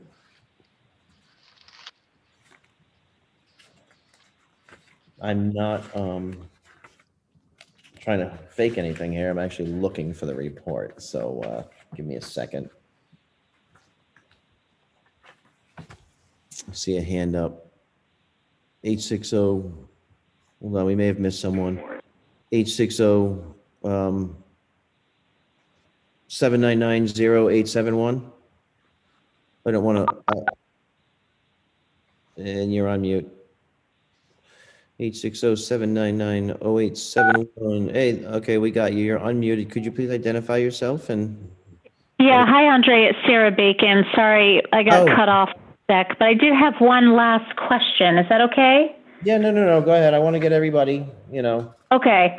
I just wanted to raise, look, a lot of the suggestions on the table are, at least the ones Respect BI has made, we were very careful to ensure that they were all permissible given the consent agreement, though they might not be desirable to the moped operators. In other words, they might be a heavy lift. Or be viewed as a heavy lift. But I'd like to just get a sense from you and your colleagues, given that you do have options, and some of those options might not be appealing to the moped operators, but they are not illegal, why do you resist the idea of getting sued? These are high stakes problems for the island, and I just wanted to hear the town council's thoughts on those issues, whether you'd like to address it or Kathy Marola or someone else. I'd appreciate understanding your thoughts better. I'll answer that. I'll take a stab at that. I think I'd be shirking my fiduciary responsibility as a first warden to drag the town into litigation that I know will lead to litigation. Am I a risk taker? Yes, I am. But right now, if we start imposing all sorts of stuff, I fear that we're going to lose. They're going to walk away from the table, and we're going to lose what we have going right now, which is, I do believe, is voluntary. But I'll let Kathy Marola weigh in on that. Believe me, I'm on your side with this, but we're constrained. I think it needs to be understood. We have constraints that we have to operate in. And am I afraid to get sued? I'm not afraid to get sued. But I'm not going to knowingly drag my town into a lawsuit knowing I didn't need to. And maybe you may have a difference of opinion on that, whether or not I need to. But hold on one second. Thank you. Appreciate it. Whether or not I need to could be debated. It could not be. It may not be. But my advice that I'm getting is that not only could I be sued, I could be sued for personally, and I could also the town sued. I could personally be sued, and we could be required to pay attorney's fees on something that we possibly may not win. I mean, you had indicated in your emails that you have a crack group of pro bono lawyers working on all this. So I don't know if you want to commit to the town that you have lawyers that'll work pro bono for the town, but free lawyers are great. Let's get sued. But I just think it's shirking my fiduciary responsibility to this town as the first warden to knowingly drag it into a lawsuit, and I know better. And that's my answer to that. Anybody else may want to comment? May I just respond to that quickly? Yeah. I completely understand your fiduciary duty and town's obligation to uphold that. But what we have found, again, in this legal analysis that we've shared with you guys, is that there are a whole suite of potential reforms that fall outside of the constraints. So town would have the right to implement them, in which case you would win, in theory, the lawsuit. So I guess I'm just wondering how far, given that knowledge, and of course one would want to consult lawyers, et cetera, but given that knowledge, why wouldn't town entertaining pushing further than, for example, the slate that Marianne has proposed of proposals, ones that the operators have agreed to? In other words, there are many other important reforms that they might not want to agree to, but that are perfectly legal and within your right to implement. And all indicators show that you would win that lawsuit based on the way the consent is written and the need for safety and training protocols, oversight, which is another duty that the town has for its community. That I'll leave it at that. Thank you. I appreciate that. And thank you for tough questions, because we don't normally get a lot of those. Yeah. I will answer that by saying, like I said, my understanding of that consent agreement, a lot of your suggestions are outside of that, and they would be voluntary. So I will repeat, Mary Ann's document says in it, it's a fluid document that she's working on some things right now. And I have to trust her, as I do, to keep, that she is actually working on some meaty things in there. And I would certainly suggest, and as I said earlier, I'm concentrating on the long game of 2022. So all of these things that are suggested, and I even talked to you about it. I suggested that the governors on these mopeds get checked by some mechanical authority to make sure they're not yanked out to get them more speed and power, because those mopeds are only rated at 30 or 35 miles an hour. And when two people are on those things, it's really hard to get those unaltered to go that fast up Spring Street. And I have seen that. And as I indicated to you again, another idea that I had that would address the safety and drunk people getting on them is put things on those. People have been convicted of DWIs have to blow into a tube before their car will start. Why not put those on all the mopeds? Because if they blow into it, the thing won't start. If they've been drinking, it won't start. I mean, there's a lot of issues there. That obviously, but that's an idea that would keep drunk people from driving mopeds.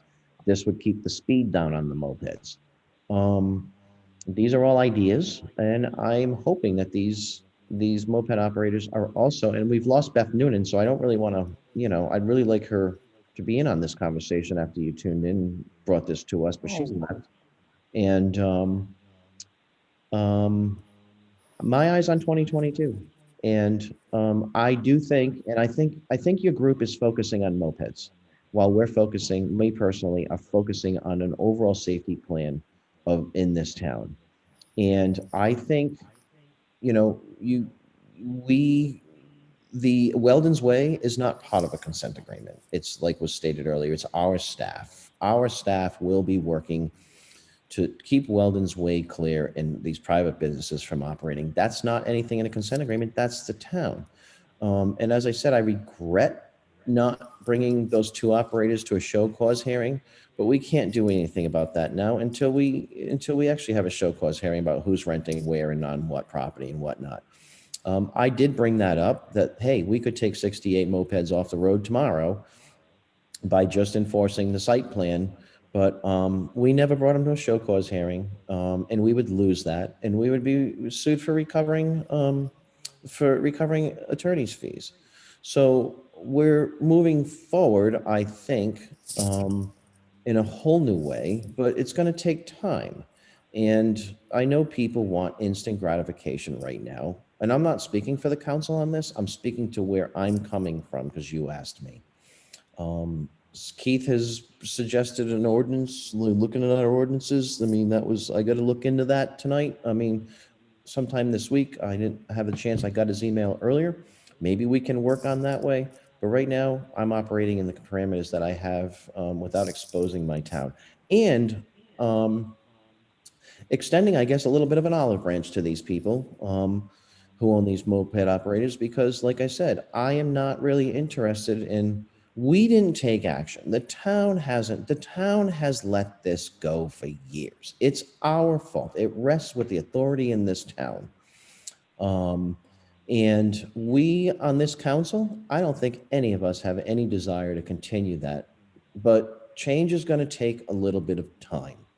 And I do believe with these changes, I do believe you're going to see more changes coming from the town manager and the moped operators. I do believe that. I trust that because our town manager works for us. We hired her, and I know I hired her because I thought she was tough as nails, and we needed somebody tough as nails. Marion Crawford has demonstrated that she can be tough as nails. So I trust her, and I'm hoping that, again, I don't want to set the tone of dragging these people to court over this. I do think everybody is going to see on an overall plan, not just dealing with mopeds, a lot safer roads this summer as part of a plan. And Marianne's got those. She's not ready to release them yet because she's still in discussions. So what you're seeing in this document isn't the final thing. Isn't the final plan for the summer, if you will, regarding mopeds. So, Keith, I see you've got your hand up. I just had one quick question, or one quick comment. Okay, go ahead. And that is, we have responsibilities to protect the public health and safety that go beyond our relationship or our concern about our relationship or our desire to foster a relationship with the moped operators. And I think that's why I'm suggesting that that a proper forum for that is in our ordinances, where we can have discussion, input, consultation with our lawyers, frankly, consultation with other lawyers who may be more aggressive. I don't know what that looks like, but what I'm saying, and I'm sorry to be such a broken record, but we have leeway. This is about what we can do to make sure that we feel that we've done everything we can to avoid that next accident. That's it. And I don't think we disagree on that. That's the thing. It's I think we've really focused on the consent agreement, and we've really focused on the state statute, and those are essential parts of our boundaries, if you will. But that doesn't, and you know, Marianne's working on this every day. That doesn't mean that there aren't things we can do, and that doesn't mean that there aren't things that we can do before the summer. And that's why I really want to take a deep look at our ordinance, deep look at maybe other towns that have mopeds that have their own moped ordinances, see how that fits, and you know, come to some conclusion. I mean, we haven't updated our moped ordinance, I think, in a long time. And, you know, after what we've seen for the last few summers, I think it's time. And I take that responsibility just as you do, just as Sven does, just as Martha does, just as Mark does. I take that responsibility. You know, when I think about what that family had to deal with losing their young son, that's a really serious part of our portfolio, and we ought to be turning over every rock and every legal opportunity to try to keep that from happening again. Thanks, Keith. Anybody?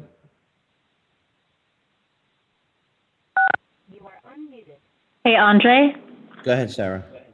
Hi. I just wanted to say that I also think Marianne's done a snap job, and it's a very, very tough job.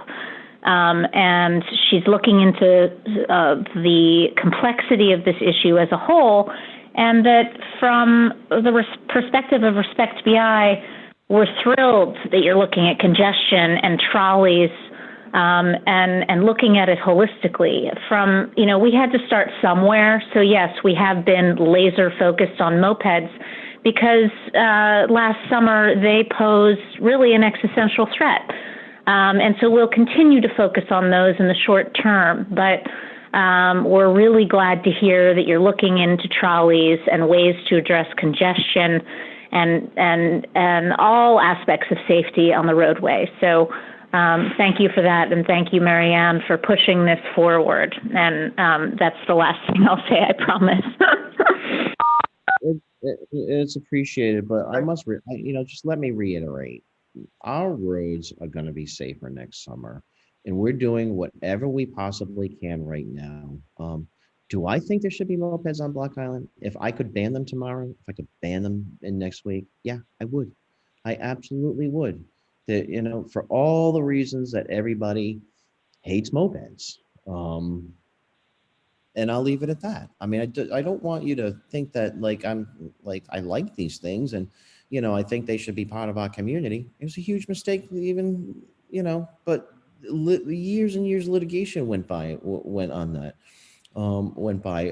And years of litigation are probably going to still follow that. But again, it's the long game. It's 2022, and where we can really make these changes. And Keith just sent us a memo this afternoon.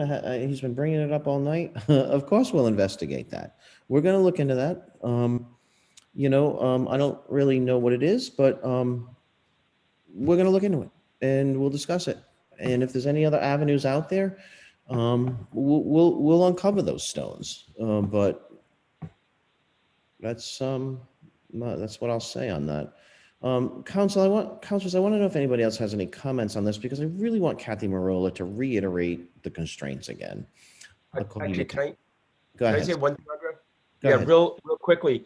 And I know Sarah said she was done, but what I really appreciated in the very, very beginning of the feedback and public input was Sarah's commenting on 3 topics that I heard. And while we've seen a lot in the letters, and I thank everybody for all those letters, and I think all of us have read all of them, they keep coming from Molly. She really focused on video training and professional video and sort of that. There was a focus on Weldon's Way, and there was the focus on an enforcement officer. And I think we've talked about all those. I think it was very helpful to get those boiled down to 3 big thoughts. And I appreciate that from Respect BI, because those are things that one can work on and have been working on. So I just wanted to say thanks for distilling it down to those 3 big ideas. So thank you. Andre, would you like me to speak now on it? I would absolutely like you to speak on that, Kathy. I will.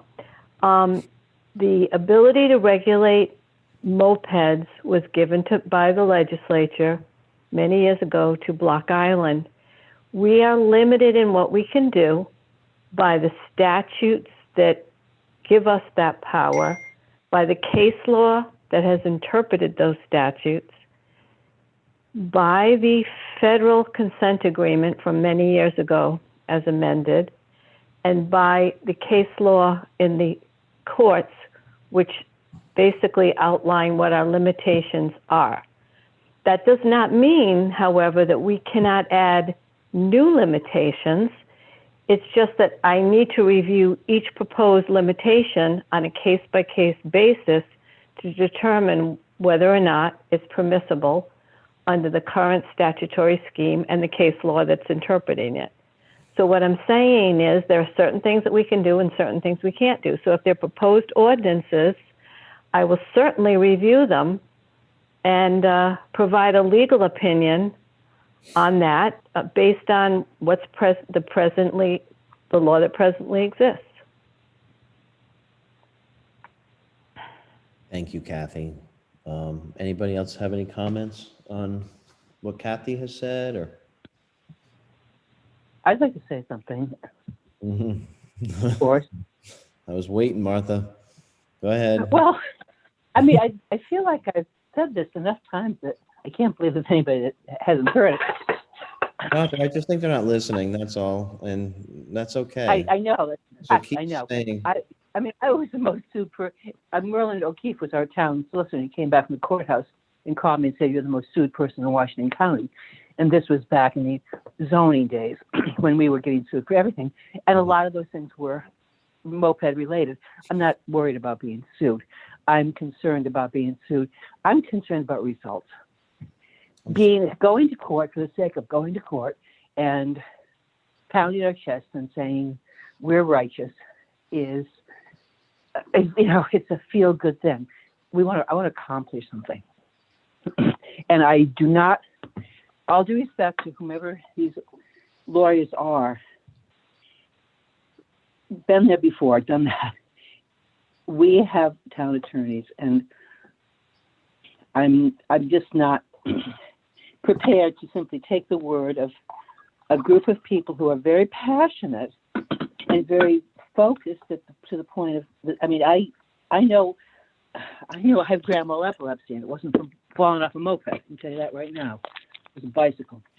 And so I'm a little, I get a little emotional about this, the narrowness of the focus. I think there are a lot of things that have to be done. It's very difficult, and we appreciate all the help we can get, but we need it to be measured, and we need it to be reasonable, and we have to go through the right channels. I don't want to just go to court for the sake of going to court. I think that's it. I don't think that's the right way to go. I want to have good end. Thank you, Martha. While you're here, do you have any comments on the Affordable Housing Board annual report? Because that's actually what number we're. Well, I know. I was wondering when you were going to get back to that. Good job. We're on it. Good accomplishment. We're on it. All right. I'm sorry we didn't get sidetracked. There was someone in there who wanted to have comment. Andre? Yeah, go ahead, Sven. On the affordable housing, which thanks for bringing us back. For those who haven't read the report, I don't mean counselors, I mean the public, go to Clerkbase and you'll see all the accomplishments this year with Cherry Hill and all the work and the people and the balance. And I think this was a great year for the Housing Board. And we've all been hearing about new activities that are coming up years. And I just want to thank everybody on that board for all the hard work and staff for all the hard work that they've been doing to make that a reality. So thank you. Thank you, Sven. Anybody else?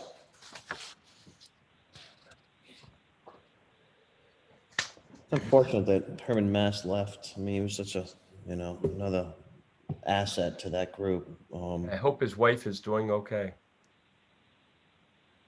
Agreed. All right. Housing Board. Number 9, receive and act on the Block Island Chamber of Commerce lease. I do want to say that, which is great, our town manager's son has been offered a job with the chamber. So it's nice that we have a new family that's integrating great. into the community. And so Marianne will not be able to speak to us about this evening. She must recuse. So I think Amy is here to talk about that. I'm going to shut off my video and mute myself and punt it to Amy and Kathy, and I don't doubt you will be in good hands with both of them. Thank you, Mary. How will you know whether your video has been shut off? Look, I can look at it. Are you frozen? You're frozen all night. Thank you, Marianne. And with that, Amy Land, where are you there she is. I'm here. Hi. All right. How are you? I'm well. How are you? Yes. She's a comedian too. Go ahead, Amy. Sure. This is going to be pretty brief for tonight. The lease agreement with the chamber actually expired in January of 2020. So a year ago. And over the last 3 to 4 years, the terms of that lease have changed pretty significantly. Of course, we've all been engaged in those conversations in recent years about the lease and then how it may or may not be tied to support of the chamber. And those are two separate but related discussions. So I'd like the opportunity to engage with the chamber in this discussion. Obviously, it's just a new project for me. So I'm requesting 2 things of you this evening. One would be authorization to work with the solicitor as needed on a new lease agreement. And also that you defer action on the topic to the next town council meeting so that I can bring forward an actually fully developed written recommendation, a draft agreement, and an update on how those operations of the chamber have been going in the last year and what that might mean going forward. Because as I said, they have been somewhat tied to the lease terms in the past and whether or not the council wants to continue that. So really 2 requests tonight so that we can come back to you with more information going forward. Thank you, Amy. Authorization to work with, I'm sorry. The solicitor. Okay. Does anybody have any questions on this topic? Or you want to put it off? You want to table this? Okay.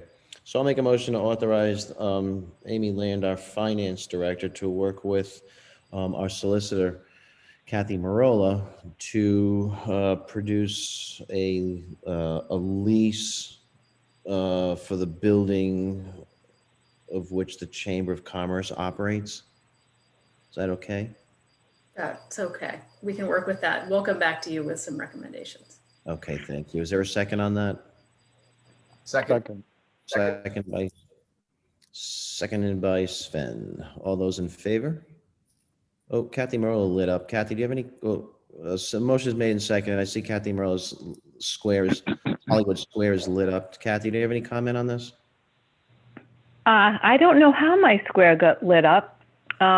Basically, what we'll do is Amy and I will put together a proposal for you. You'll authorize me to prepare the terms of the lease, and then we'll take the lease to you. Thank you so much. Motion made and seconded. All those in favor, Sven? Aye. Keith? Yes. Martha? Aye. I'm in favor. That motion carries 4-0 with Mark Amenyo being absent this evening, unfortunately. All right. Marianne Crawford. There you go. Marianne Crawford, next item on our agenda tonight is number 10, is to receive and act on the town manager's recommendation to award Fred Benson Beach concession contract. Yes, this Sandberg put this out to bid. It's a 5-year award. We're awarding it to the 4JC Seafood. We only received the 1 bid, and it is from them. They didn't meet all the requirements of the bid. The concession they've worked the concession for over 7 years, so they've done a phenomenal job.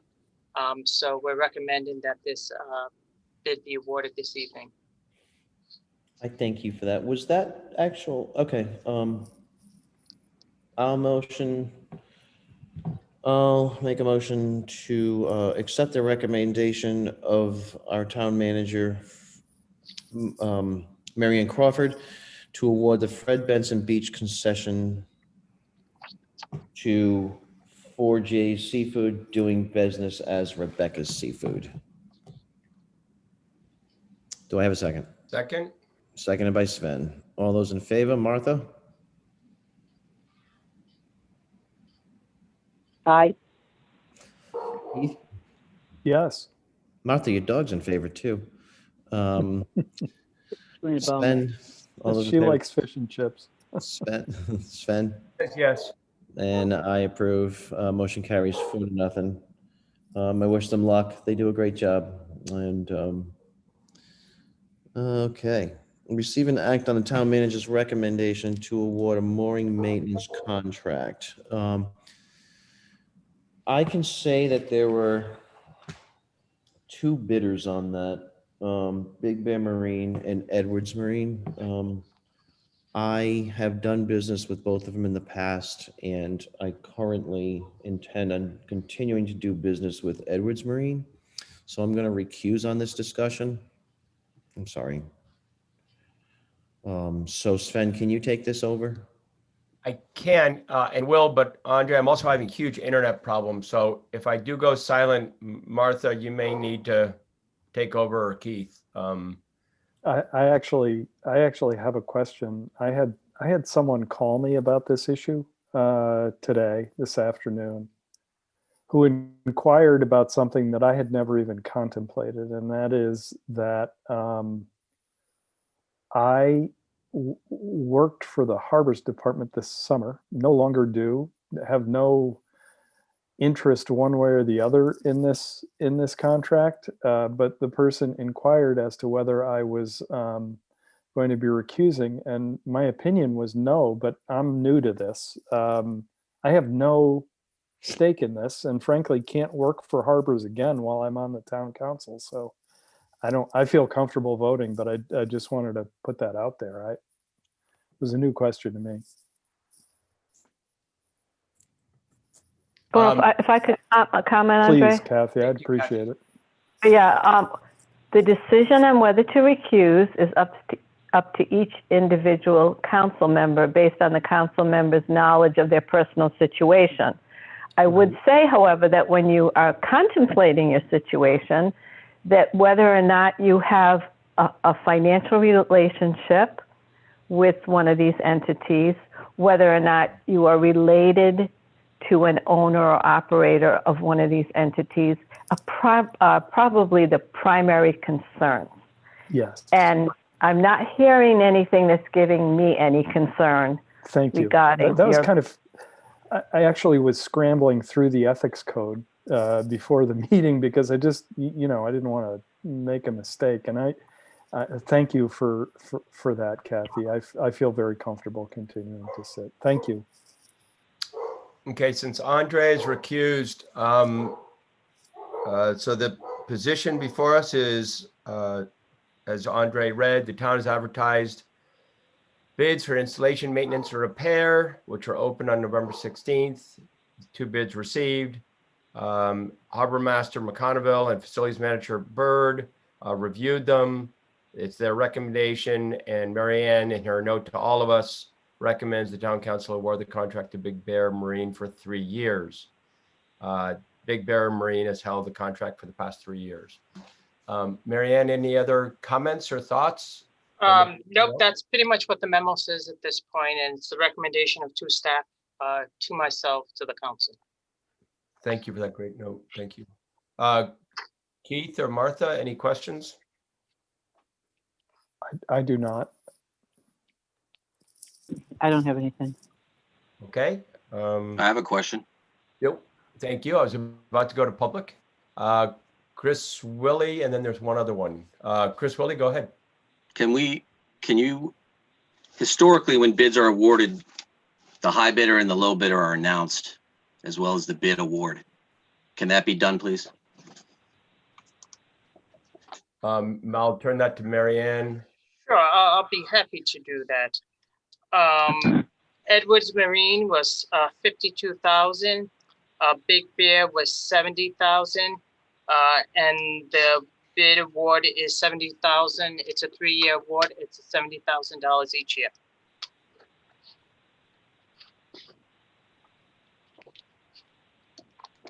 There's also a hand up for 401-924-3800.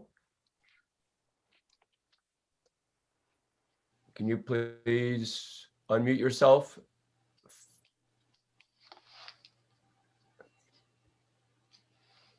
Uh, 401-924-3800. Oh, there you go. Can you announce who you are and welcome? Hi, good evening. Ben Edwards. I just have a question about the bid. Our bid was, I think, roughly 25% lower. We're also qualified and experienced. Do you think you could just discuss the process and explain how you were able to make the decision to support the higher bidder? I can speak to that, Sven. Oh, I'm sorry. I didn't see you, Kate. You're off. Sorry, Kate. Thank you. Or Marianne. Yeah. I think it was Or Kathy. Kathy. Oh, sorry, Kathy. I apologize. Yes. The bid is put out was the bid, the company that would be awarded the contract is the lowest responsible bidder. The RFP itself sets out a variety of qualifications and areas on which each bidder would be graded. The bids were graded by the staff members that the town manager mentioned, and the bidder with the highest points is the one that was awarded the bid. The highest points was the Bear contract. So it's not simply price, it's lowest responsible bidder, and that's how the bid was put out, and that's how it was awarded.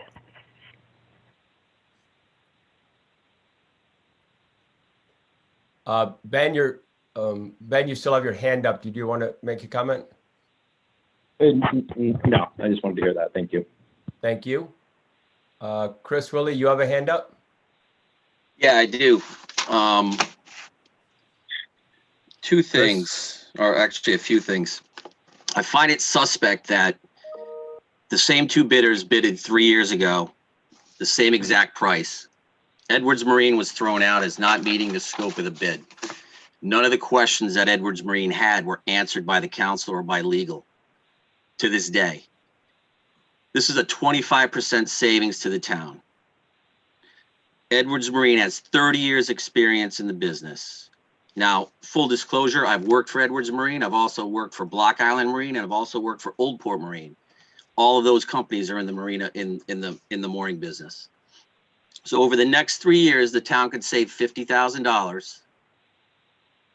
And at the very least, whatever scoring system is used, why wouldn't the low bidder be reached out to for any type of value engineering, I think is the term. I question the process, because historically when bids have come in, the town has done that.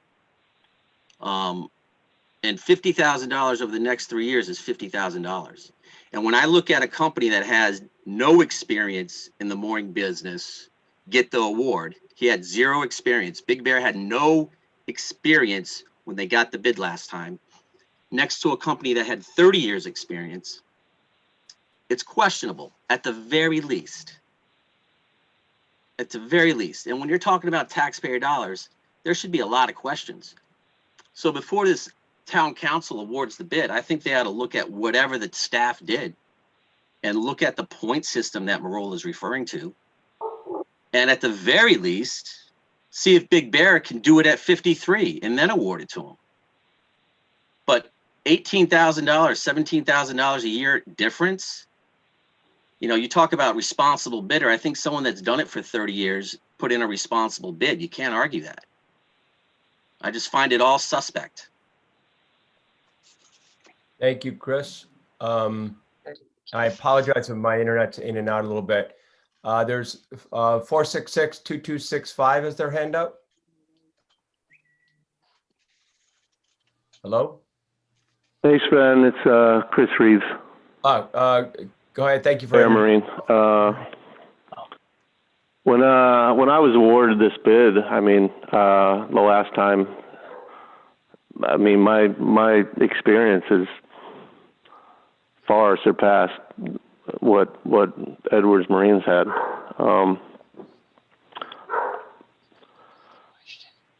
My bid was under their bid the previous 3 years. So I don't understand why all of a sudden when I bid it, they found out they had another bidder, they decided to drop their bid that much.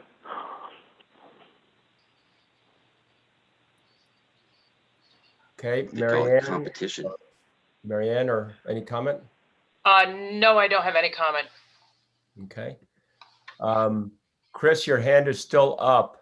Okay, that's it. No, I just, I've been waiting, on this for the last 3 months, and, my family has been too. And,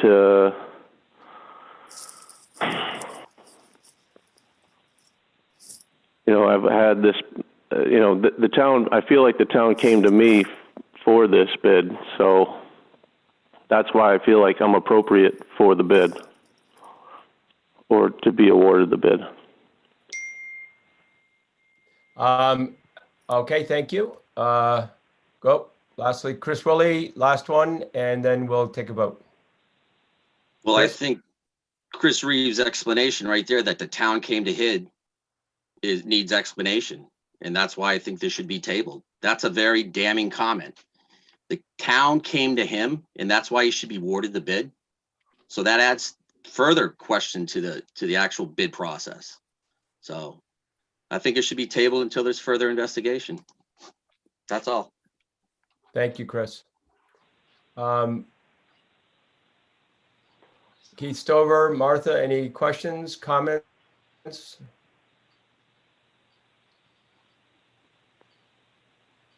Keith, Martha, no? Marianne, no? Nope. Okay, I make a motion Ben, to. I was Nope, on mute. I was on Go mute. ahead, Kat. I just had a question. If the town sent out bid packages to various potential bidders, if that's what is being termed, the town coming to someone. Yeah, I was thinking the same thing, Martha. I was going to echo what Martha said. It's not unusual, especially in Block Island, because of the limitations we've seen on bidders. There's nothing that precludes you when we go out to bid that we call prospective bidders and say, by the way, this is out on the street. It's up on our website. Please take a look at the bid specification on the website, and if you're interested, bid on the project or on the piece of equipment or whatever. That's not unusual to do it, especially in Block Island because of the limitations we're seeing with some of the bidders, so that we do get the competition. Thank you for clarifying that. Thank you for that, Martha. Thank you, Martha. Great question. I make a motion to accept the town manager's recommendation to award the contract for 3 years to Big Bear Marine for moorings, maintenance, and repair. Do I have a second? Second. Yes. Alrighty, roll call. Martha? Aye. Keith? Yes. And Sven votes yes, unanimous. Marianne, thank you very much. And Andre, are you around? Or can maybe Marianne can you just call Yeah, Andre? I think he was headed back in there. Thank you.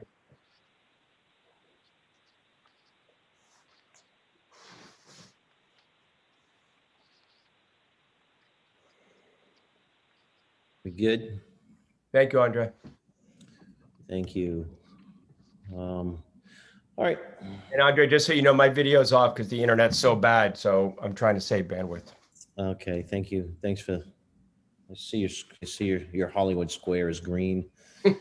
Next item on the agenda tonight is petition the Bureau of Ocean Energy Management for the town to be awarded actually consulting party status on the South Fork and Revolution Wind projects. I asked this to be on the agenda, and I'm sorry there's no supporting documents because there are none. It's just that there are other organizations in the town who were actually sent notices to be asked to be consulting partners. On South Fork, I believe the Historical Society was asked, and then the Southeast Light petitioned, and they were both granted.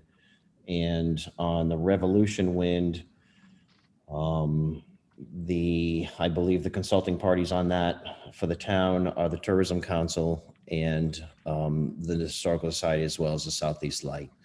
So I went to Jim Kern, I believe at the time, and asked if we got any mail asking us to be part of this. And Mary Ann came in after that. I've spoken to Molly. No document ever came to the town on either project. So I think we can petition the Bureau of Ocean Energy Management to actually have a say on these projects.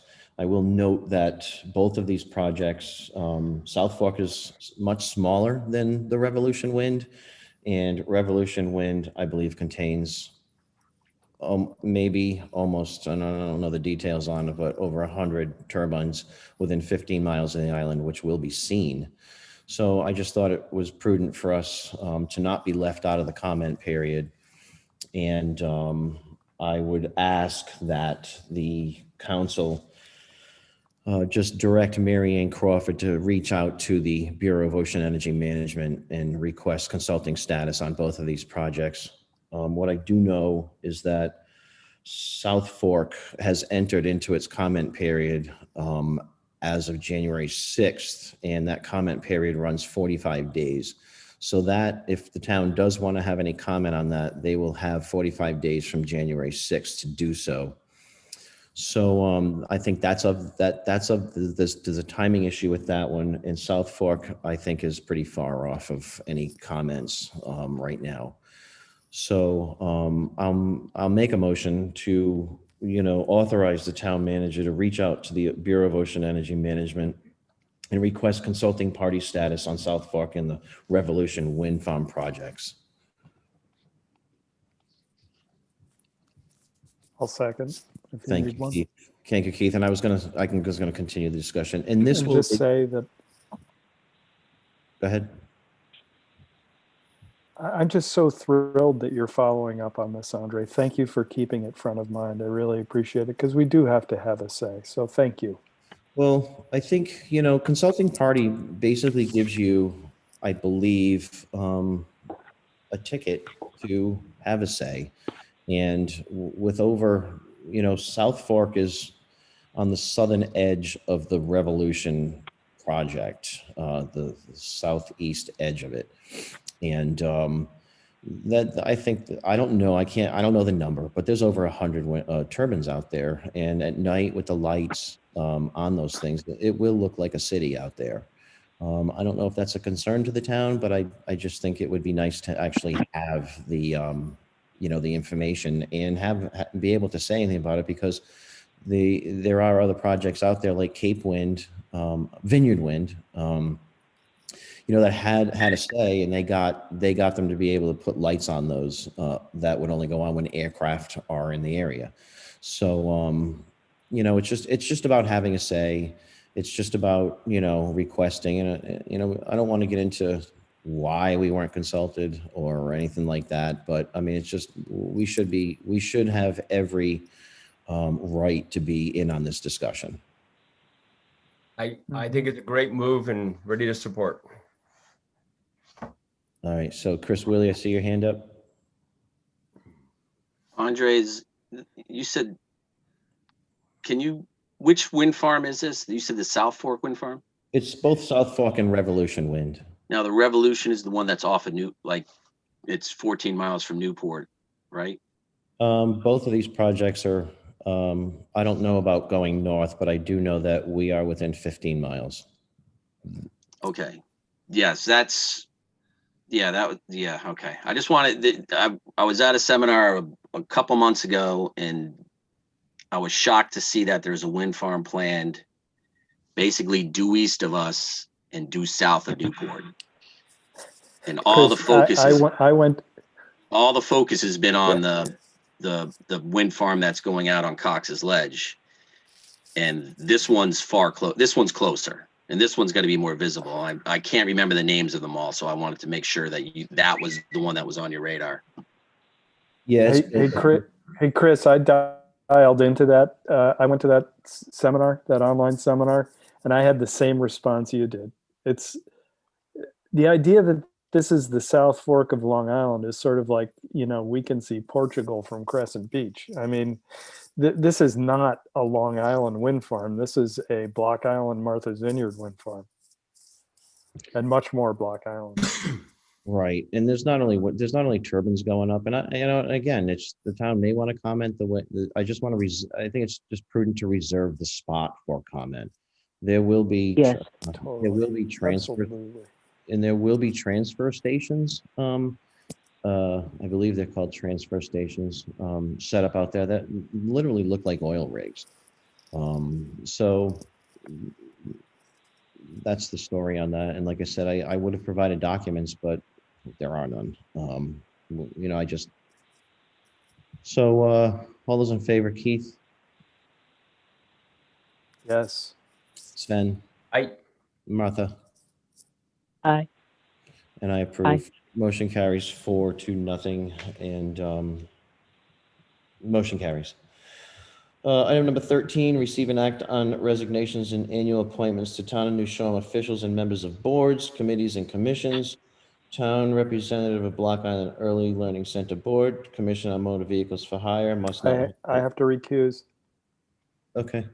Must not I'm hold a sorry. license. I don't know if I have to recuse for everything or just on my daughter, but Just your daughter. okay. Okay. Well, let me read through them.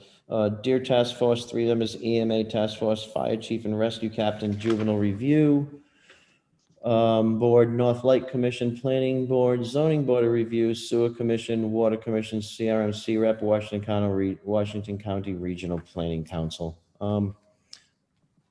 I would submit, I don't think any of these are a dumpster fire.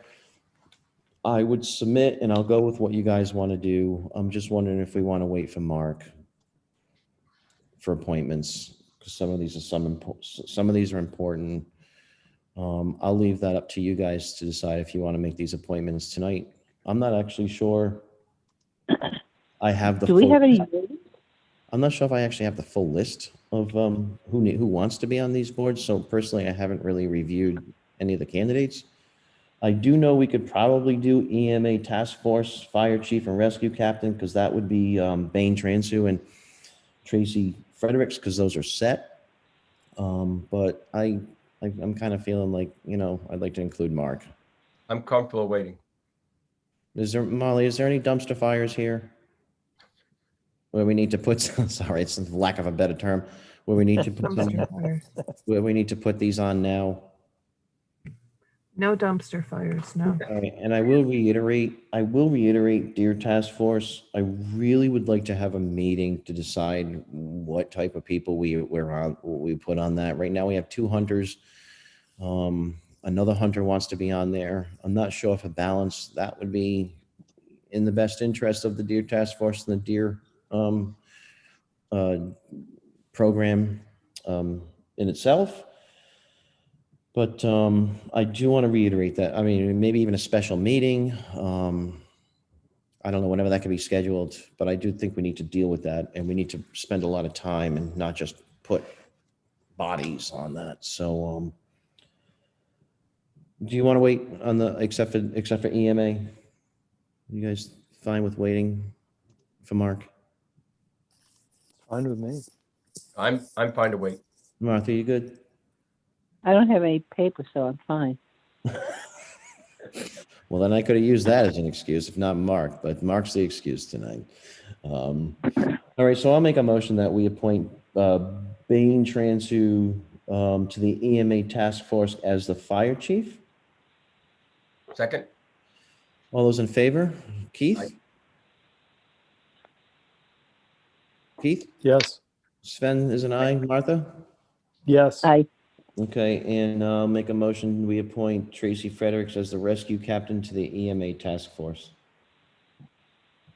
All those in favor? Second. Oh, Sven, sorry. Yep, seconded by Martha. All those in favor, Sven? Aye. Keith? Yes. And Martha? Martha, aye. Aye. And I approve. Motion carries on both of them 4-0. Okay, so we'll put those when we can, the rest of them when we can. And receive and act on minutes. Actually, Andre? Yeah. I have not talked to anybody, but I do think for the CRMC rep that we try and find somebody else than a council member for that. Remember that I was that rep in the past, and we discussed that at the last meeting, and we sort of let it hang, but we can talk about it when Mark gets there. I briefly spoke to Molly about this morning, this afternoon, about when we post these, maybe a short description of the time and, you know, the job and when these boards meet, just so people really kind of know what they're getting into. I see, and I always know a lot of people want to they sign up for the easy things, but I'll reiterate what Martha has said, and we all, a few of us have said in the past, the planning and zoning, a really good spot for young people to start their career in politics on Block Island if they want. I didn't start there, and I'm here now, and I do have my knowledge in both of those areas is lacking without myself doing a lot of reading and following up, which is required. But I do think that those two boards right there are really important if you really want to be on the council or anything like that. But it is, both of them are a big time commitment. So maybe we could look into that. I don't want to vote on that tonight, but it's just an idea. And I said the same thing to Molly about receiving and acting on the minutes. I don't have a complete packet. Molly's still working on a few. And I personally am not prepared again to approve these minutes. And I'm wondering if there's a dumpster fire out there where we need to approve some minutes from certain dates. But I had asked Molly if she could I know we've gotten some trickling in, and I was just wondering if I had asked Molly if she would put together a packet of every single, because we get them and maybe we can just focus on minutes one day. I was going to say that in the next meeting, but our next meeting is mopeds. So I'll leave that up to the crowd on what you want to do there. I have no minutes in front of me right now, but I could pull them up in my emails. What's your pleasure on these? You want to continue them? Continue. Keith? Sure, continue. Yeah. Am I the only Sounds one great that to me. doesn't have a complete packet? I have some. No, all intents and purposes, it's 11:30, even though it's 10:30, because it started at 6 o'clock. And we still got something else going on. Let's just do the last thing we've got to do. My clock over here says 7:15, so I'm good. We'll continue those to a time when not set until we can get a packet together that we can focus on. Next item on the agenda is receive and act on Champlain's Realty Associates versus Paul E. Lamont et al., consolidated with the Town of New Shoreham versus Coastal Resources Management Council of the State of Rhode Island. And this item may be held in closed session pursuant to Rhode Island General Laws 4246(5)(a)(2) for discussions pertaining to litigation. Kathy Marola, before we go in, anything public that can be said? Yes, I can tell you that the opposition briefs are due at the Supreme Court by the middle of February, and the opposition parties are the Town of New Shoreham, the Committee for the Great Salt Pond, Block Island Land Trust, Block Island Conservancy, Conservation Law Foundation, and we are opposing the motion of Champlain's and CRMC to approve a mediation which we believe was unlawful. Thank you so much. I'll make a motion to go into closed session. Do I have a second? Second? Seconded by Martha. Second? All those in favor, Martha? Aye. Sven? Aye. Keith? Yes. In favor, motion carries 4-0. We will come out on the other side and make an announcement if it's appropriate. And thank you.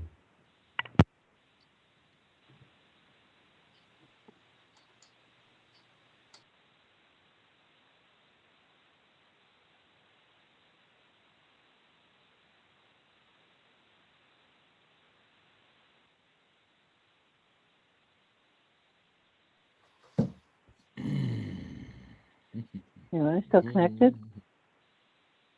Yes, I'm bailing out of here too, Martha.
Sean? Yeah. I got you, Sven.